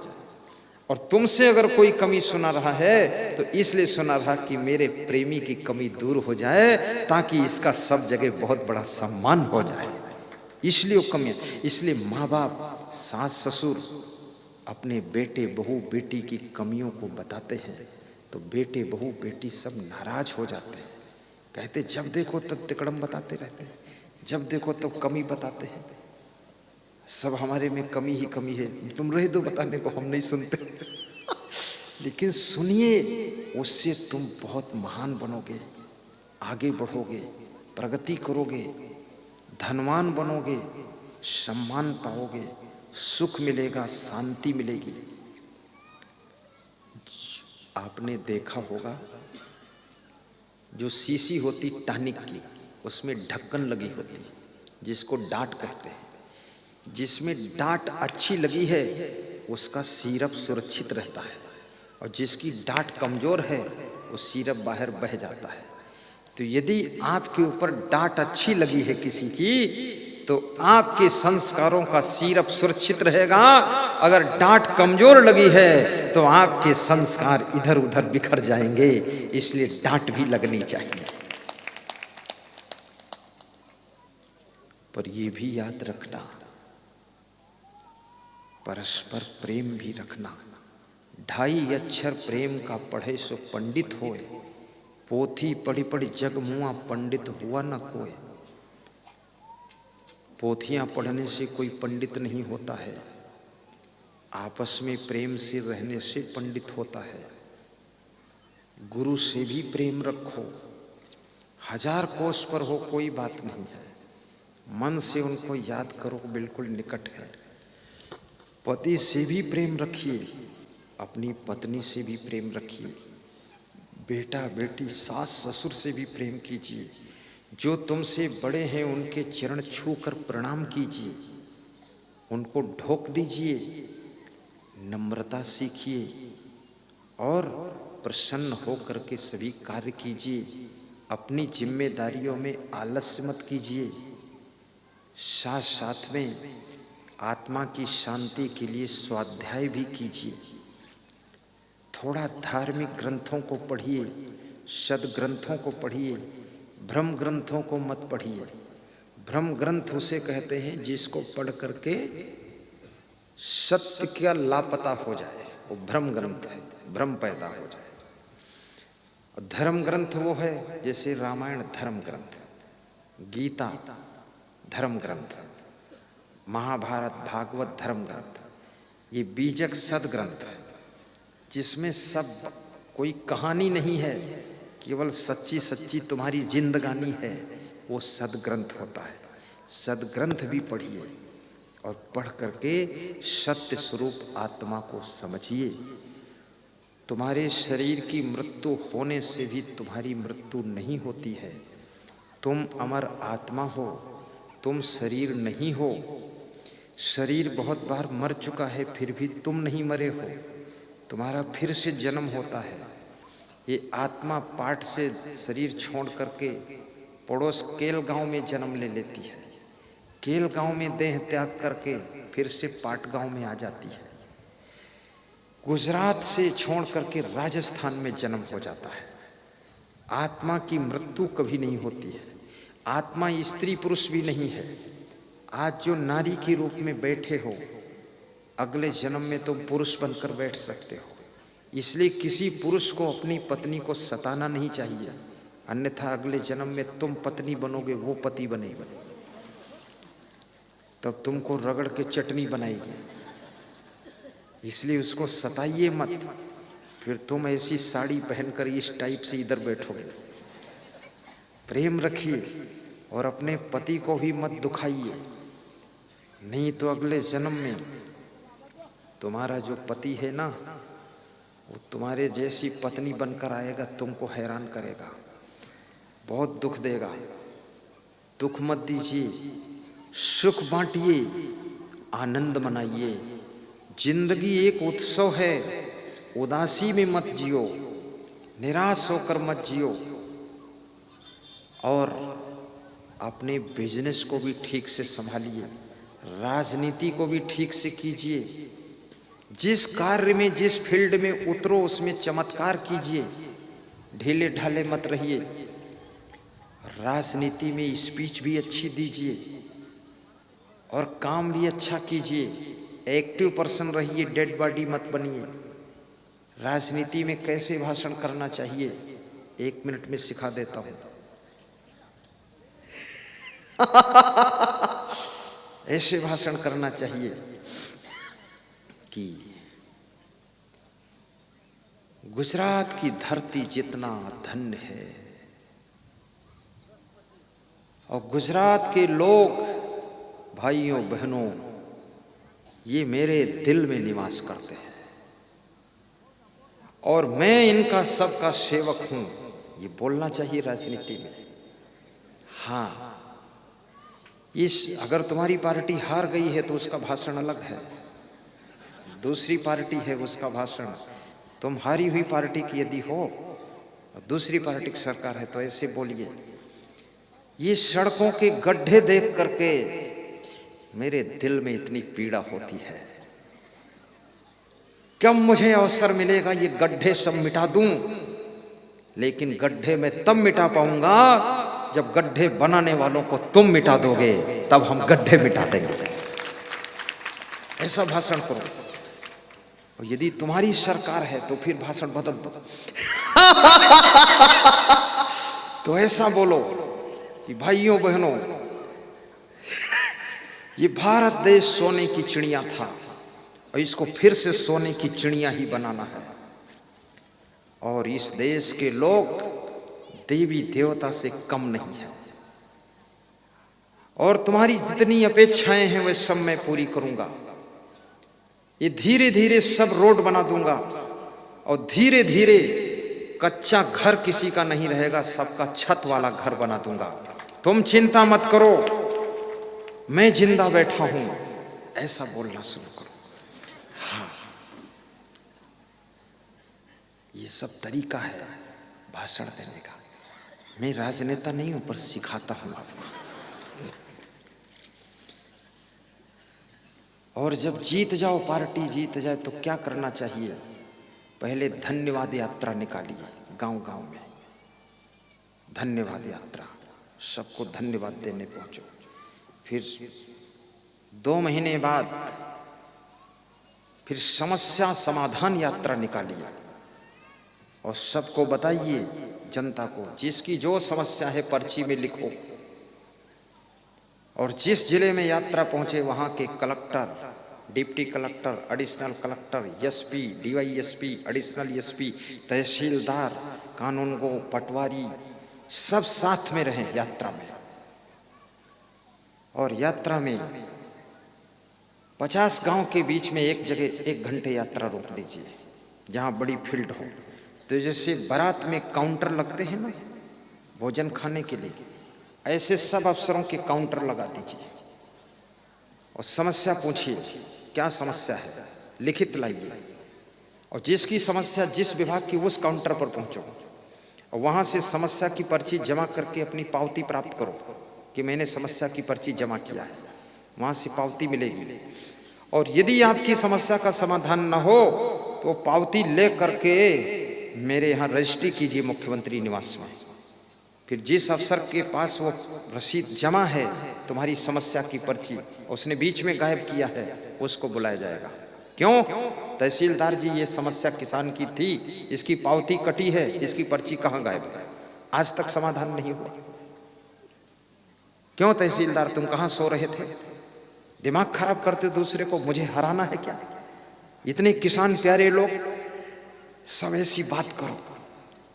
समस्या समाधान यात्रा, फिर वे सब पर्चियां रजिस्टर में चढ़वा कर कंप्यूटर में फीड करो और उन समस्याओं का समाधान।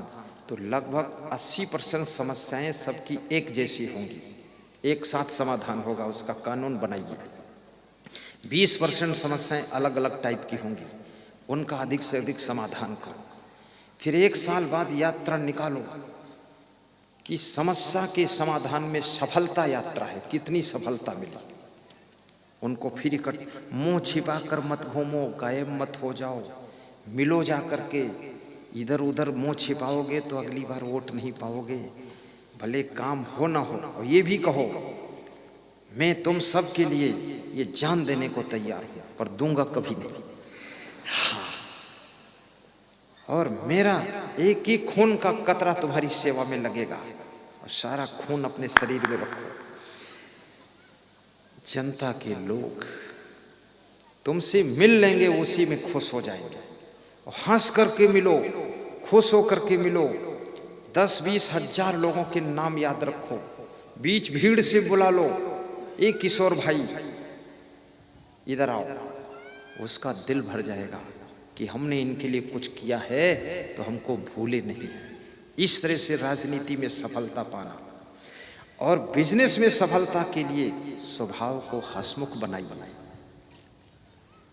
मेमोरी स्ट्रांग रखिए, दुकान को सजाइए संवारिए, नियम स्ट्रिक्ट रखिए, कर्मचारी विनम्र रखिए, परिश्रमी ईमानदार कर्मचारी रखिए, और दुकान में कोई ग्राहक 10-20 रुपये ना दे तो उससे कह दो आपका परिवार मेरा परिवार है, ले जाइए, जब देना तब देना, जाओ, कोई बात नहीं। अगली बार 10 ग्राहकों को और लाएगा तो 1000 ज़्यादा ले लेना, क्या फर्क पड़ेगा, सब प्रॉफिट आ जाएगा, ज़्यादा सामान बिकेगा। 10-20 रुपये के लिए झिकझिक मत करना, ये दुकानदारी का तरीका है। सफलता और क्वालिटी अपनी पैदा कीजिए, क्योंकि हर फील्ड कंपटीशन से भरी है। डॉक्टर बनो, उसमें भी क्वालिटी होनी चाहिए।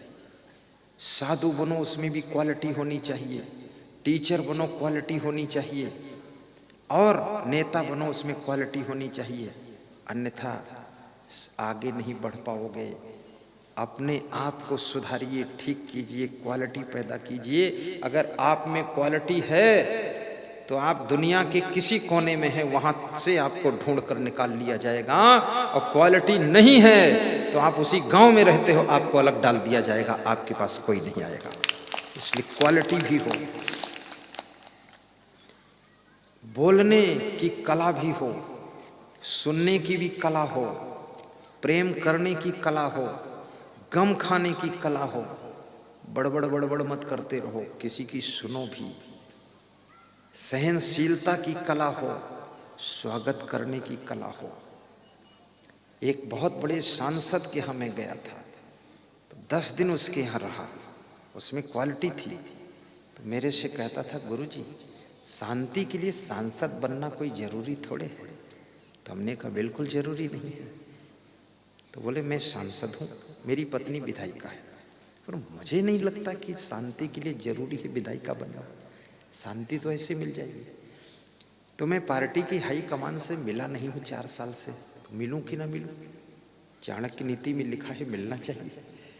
तो हमने कहा मिल लो। तो बोले टिकट काट देगा और क्या करेगा गुरुदेव, आपका भक्त तो रहूंगा ही।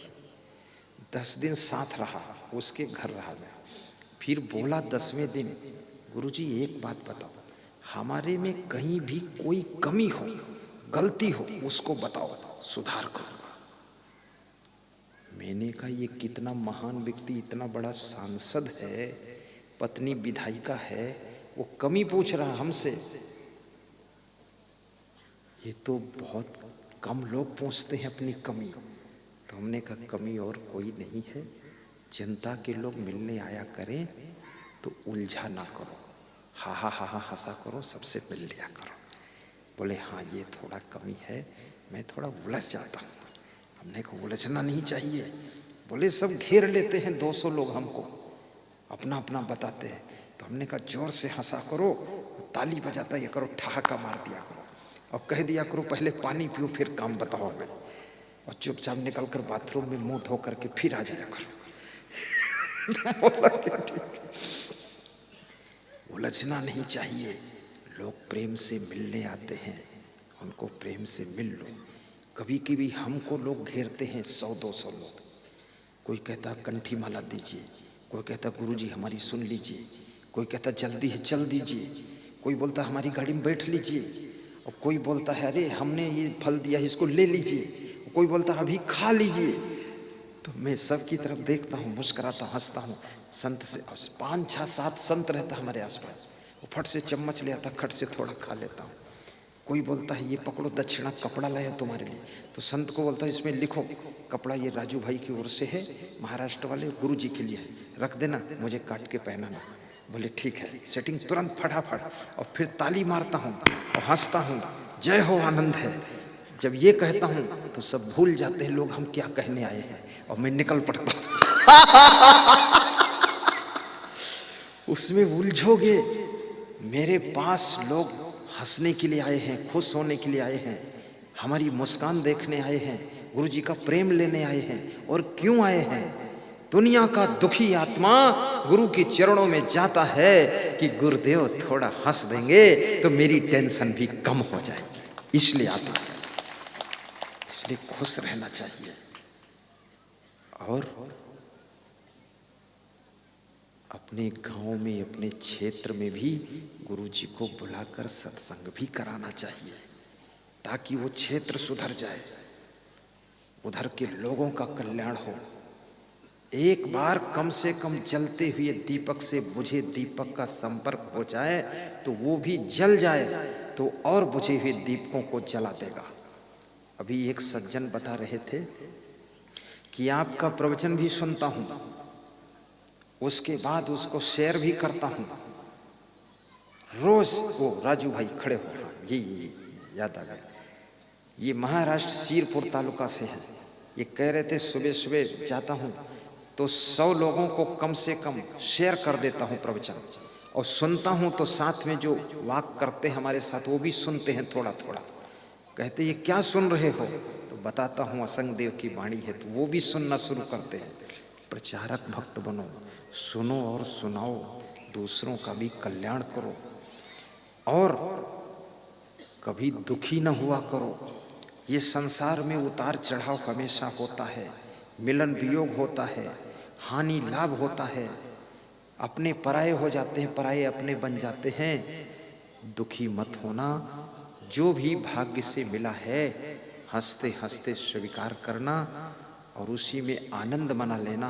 जो खो गया है उसे भूल जाना, जो बच गया है उसका आनंद लेना, जो नहीं है उसको पाने के लिए प्रयास करना।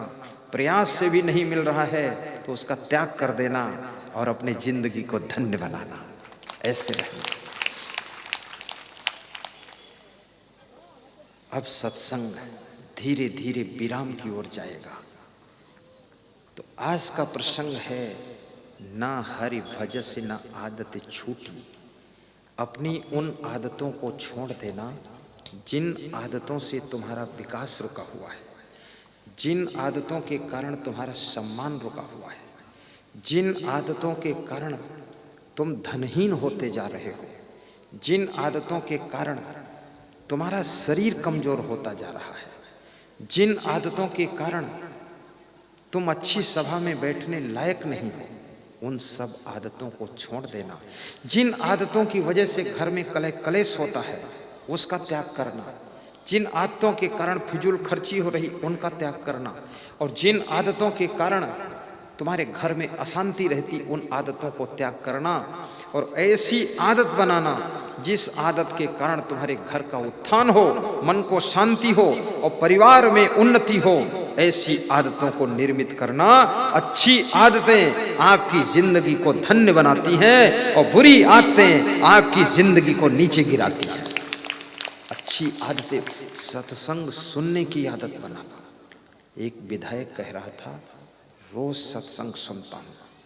कनु भाई मिस्त्री, प्रदूषण विभाग के चेयरमैन गुजरात बोर्ड के, कह रहे थे कि जिस दिन मैं घर नहीं होता हूं तो मेरी पत्नी रेखा बहन वो टीवी के प्रवचन को रिकॉर्ड कर लेती है और मैं आता हूं तब फिर उसको सुनाती है। और गुरुदेव अब यूट्यूब में आ गया है, रोज प्रवचन सुनता हूं। अभी यहाँ वो आने वाले थे, कारणवश नहीं आ सके, और बहुत बड़ी श्रद्धा है। कनु भाई मिस्त्री अहमदाबाद गांधीनगर में रहते हैं, प्रदूषण बोर्ड के चेयरमैन थे, अभी रिटायर हुए हैं। इंग्लिश में किताबें लिखा है और बहुत बड़ी श्रद्धा है। इनके दोस्त भी हैं क्रिश भाई बस के। ऐसे रोज सुनो सत्संग, जैसे रोज भोजन जरूरी है ऐसे सत्संग भी जरूरी है। फालतू आदतें मत बनाओ। टाइम पास करने की आदत छोड़ो। बीड़ी सिगरेट गांजा चरस तंबाकू दारू खाने पीने की आदत छोड़ो। मांस मछली अंडा की आदत छोड़ो। ताश खेलने की आदत छोड़ो। गुस्सा करने की आदत छोड़ो। गुस्सा भी क्या है? चाहे जितना क्रोधी आदमी हो, क्या हर समय गुस्सा करता है? नहीं करता है, कभी कभी करता है। कब करता है? जब करता तब करता। क्यों करता है? कुछ कारण होगा करता है, लेकिन करता है। तो गुस्सा करता है तो क्या होता है? उससे बहुत बड़ा नुकसान होता है, क्रोध से। यो ना सन्नियच्छति बेगम उत्थितम क्रोधा हर्षयो सा श्रियो भाजनम राजन यश्च आपत्स न मुह्यति। विदुर जी धृतराष्ट्र से कहते हैं जो क्रोध को बस में कर लेता है और हर्ष को हजम कर जाता है जो खुशियों को पी जाता है और क्रोध को भी अंदर अंदर शमन करता है और राज्य और लक्ष्मी का अधिकारी बनता है और वो कभी आपत्ति में नहीं पड़ता है। इसलिए क्रोध को भी कंट्रोल करना चाहिए। क्रोध मामूली खतरनाक नहीं है। क्रोध में तुम गलत डिसीजन ले लोगे, सारा प्लेटफार्म तुम्हारा हिल जाएगा। क्रोध में तुम गलत कदम उठा दोगे, सारा मान सम्मान खत्म हो जाएगा। क्रोध में आकर के तुम किसी की बात नहीं मानोगे, जीरो पर पहुंच जाओगे। क्रोध में आकर के तुम काम करना बंद कर दोगे, गरीब हो जाओगे। याद रखना, क्रोध आता है तुमको बर्बाद करने के लिए और क्रोध कंट्रोल करते हो तुम खुद को आबाद करने के लिए। और क्रोध को जब नहीं करते हो तुम किसी के ऊपर तो क्या होता है, क्या होता है? आपकी जिंदगी सबसे पहले सुखी हो जाती है और तुम्हारा विकास शुरू हो जाता है। इसलिए गंभीर भी बनिए, सहनशील भी बनिए और पैसे की हानि भी बर्दाश्त कीजिए, सामान की हानि भी बर्दाश्त कीजिए, गम खा लीजिए और साथ साथ में अनुशासन भी रखिए। अनुशासन। भगवान राम 14 वर्ष का वनवास पूर्ण करके जब अयोध्या को आए तो उन्होंने पहली चौपाई सुनाया है वहां कि सोई सेवक प्रीतम मम सोई, मम अनुशासन मानई जोई।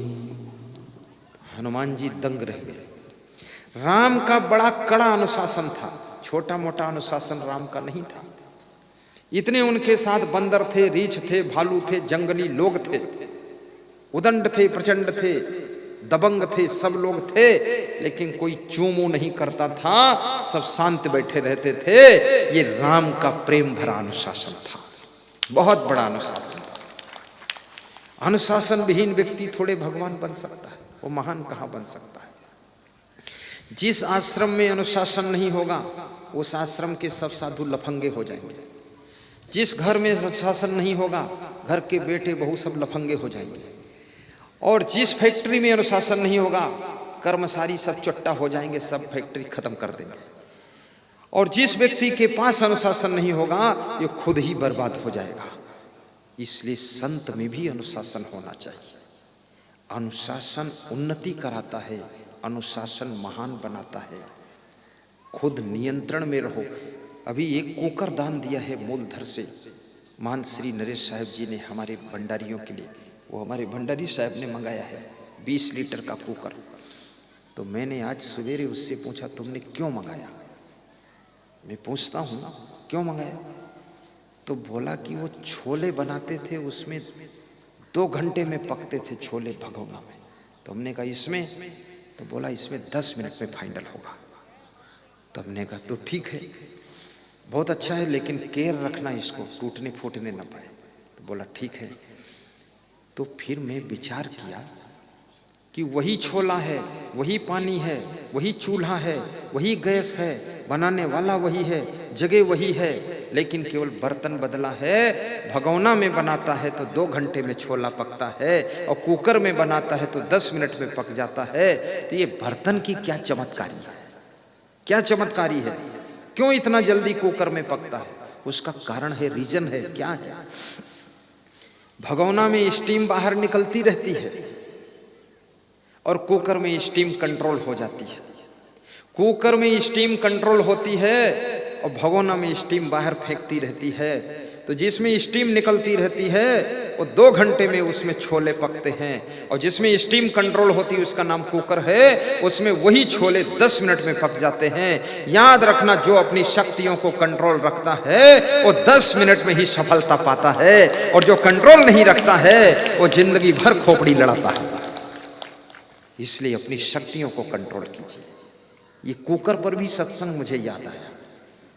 मेरे को तो झाड़ू पर भी आता है, नाक पर, दांत पर, बाल पर, बालों पर भी आता है। ये मैं जो भी देखता हूं उसमें से सत्संग निकालता हूं फटाफट। हाँ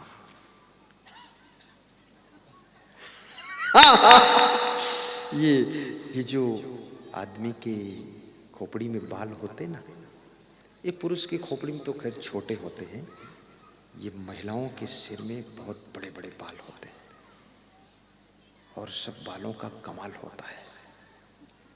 बाल लोग देखते हैं और बालों में रीसते हैं, बालों में खींचते हैं, बालों में लोगों को आनंद आता है। इसलिए कितने महिलाएं तो ऐसे ढंग से बाल सेट करती है।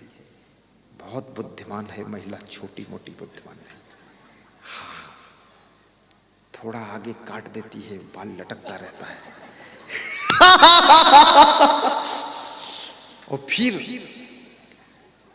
कितनी लड़कियां तो बालों को इधर से मोड़ के उधर बांधती, ऊपर से नीचे लाती, नीचे से फिर उठा देती है और बीच में थोड़ा बाल को ऊपर फुला देती, गुलगब्बा बना देती।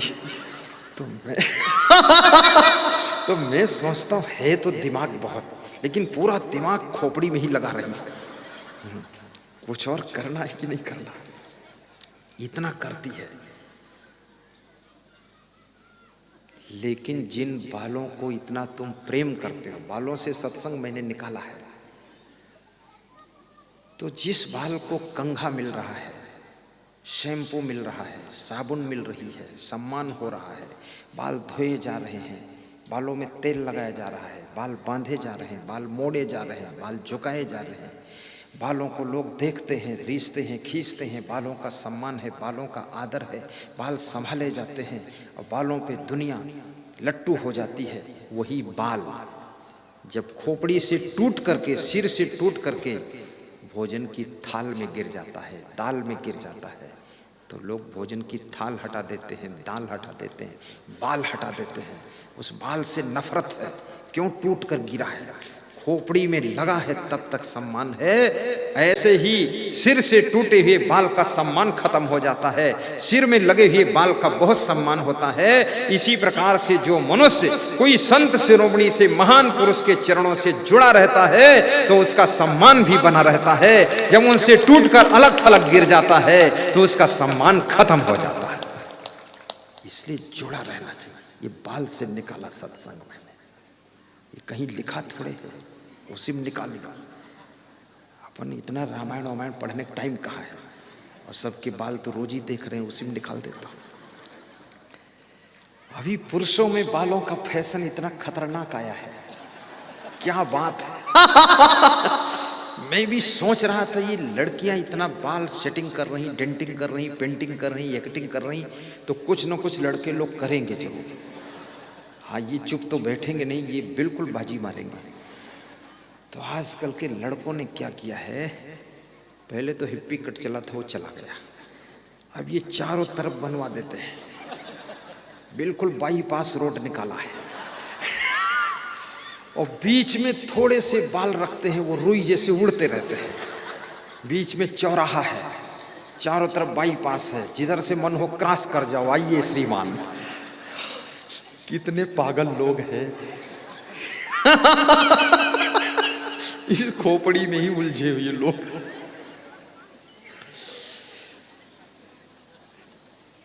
इतना दिमाग अपने घर के विकास में लगा देते तो घर भी आगे बढ़ जाता, इतना दिमाग हमारी भक्ति में लगा देते तो और एक प्रवचन कहीं हो जाता, लेकिन सारा खोपड़ी का दिमाग खोपड़ी में ही लगा रहे हैं।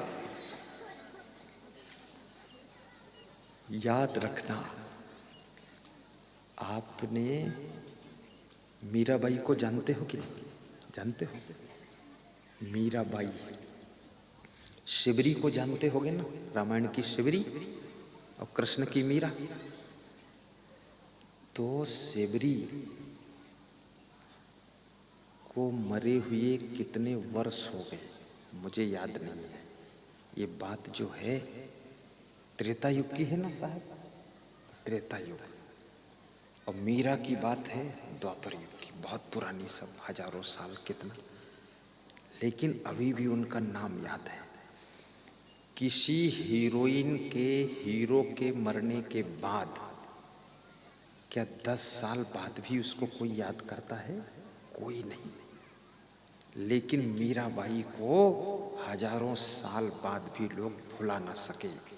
और मीरा ने कभी ऐसी हीरोइन जैसी एक्टिंग नहीं किया है। इसलिए याद रखना, अगर मरने के बाद हजारों साल भी जिंदा रहना है लोगों के दिलों में, तो मीरा जैसी भक्ति करना, शिवरी जैसी भक्ति करना, ध्रुव प्रहलाद जैसी भक्ति करना, तो आप सबके दिलों में जिंदा रहो। ये सब हीरो हीरोइन की नकल करना, एक्टिंग करना, सेटिंग करना, ये सब फालतू काम है।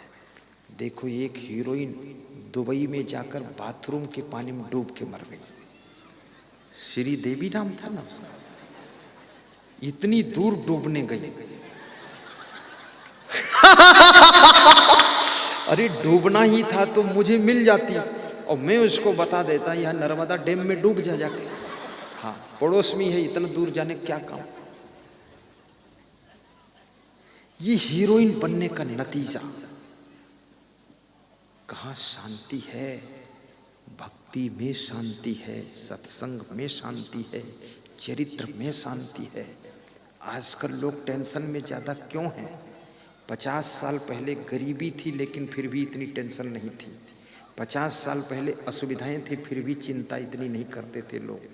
आजकल इतनी सुविधाएं हैं फिर भी लोग टेंशन, तनाव, चिंता, असमंजस क्यों? क्योंकि लोगों के पास में भक्ति नहीं है, ज्ञान नहीं है, सत्संग नहीं है, कोई महान गुरु नहीं है। गलत गलत आदतें हैं जिनके कारण सब टेंशन का दुख होता है। इसलिए आप अच्छे गुरु के चरणों में मन की डोरी बांधिए, गुरु दीक्षा, गुरु मंत्र लीजिए और शिष्य बनिए, उनको अपना बनाइए। आप उनके हो जाइए, वे तुम्हारे हो जाएं और अपनी जिंदगी की चिंता को मिटा करके भव सागर से बेड़ा पार कर लीजिए। इस फैशन में मत उलझिए। साहेब बंदगी साहेब। देखो, एक महात्मा खड़े, आओ आओ। ये इंजीनियर है, इलेक्ट्रॉनिक इंजीनियर। ये हमारे परम शिष्य धर्माधिकारी साहब। इनकी इधर आ जाओ तो, वहाँ क्या, इनका नाम शीलकर साहेब है। क्या नाम है? शीलकर साहेब। ये बहुत महान संत है। ये चरण छू सकते कि नहीं छू सकते? छूने दूं? छूने देता हूँ, छू लेने दो इन चरणों को। ये शर्माते भी बहुत हैं पर आज्ञा मानते हैं। ताली बजा दो। अरे सुभाष भाई क्यों चुक रहे हो? एक माला पहना दो। करम भाई उठो, मारो छलांग, एक माला इनको पहनाओ। सम्मान। ये जितना माइक इंस्ट्रूमेंट, कंप्यूटर इंस्ट्रूमेंट चल रहा है उसको यही कमांड करते हैं। ये इलेक्ट्रॉनिक इंजीनियर संत है। माइक बिगड़ता है कहीं बनवाने नहीं जाते, खुद खोल के बनाते हैं। कंप्यूटर खोल असेंबल्ड नया कंप्यूटर करते हैं ये। और ये कमरे में नहीं सोते हैं, ये अपने गाड़ी के अंदर ही सोते। इनका बिस्तर भी उसी में रहता है, उसी में खाते हैं, उसी में सोते हैं, वहीं से चलाते। इसलिए यहाँ कहीं मशीन दिखेगी नहीं आपको, कोई मशीन नहीं, सब अंदर से सिस्टम। और टीवी और यूट्यूब में जो प्रवचन आता है उसका एपिसोड यही बनाते हैं।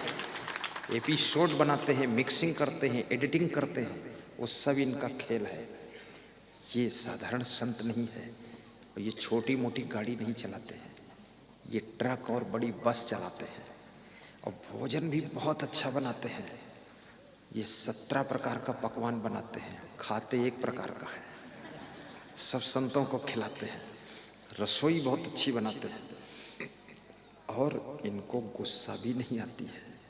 इनको जितने कर्मचारी हैं ये सब कहते हैं ये भगवान है, ये बोलते हैं भगवान है, क्योंकि कर्मचारी को भी कुछ नहीं बोलते। वो बैठा रहे तो कहते कोई बात नहीं। और प्रवचन भी बहुत अच्छा करते हैं और भजन भी अच्छा करते हैं। और जहाँ मैं नहीं पहुँच पाता हूँ वहाँ जाके प्रवचन इन्हीं को करना होता है।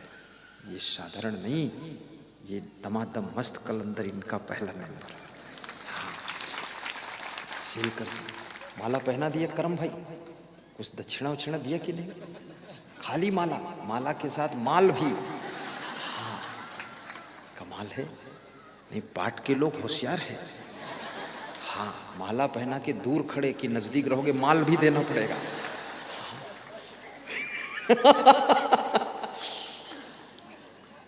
अरे गुरुदेव बोल रहे हैं लेकिन नजर माल पर भी है। आशीर्वाद है। और हमारे साथ में सभी संत बहुत मेहनत करते हैं, बहुत परिश्रमी है, एक से एक है, अनेक प्रदेश का संत है। जाइए प्रयाग कुंभ मेला के भंडारा के लिए, तीर्थयात्रियों के निवास आवास बिस्तर की सेवा के लिए दोनों तरफ कार्यालय लगा है, वहाँ पर अपना संकल्प दान कर सकते, नगद दान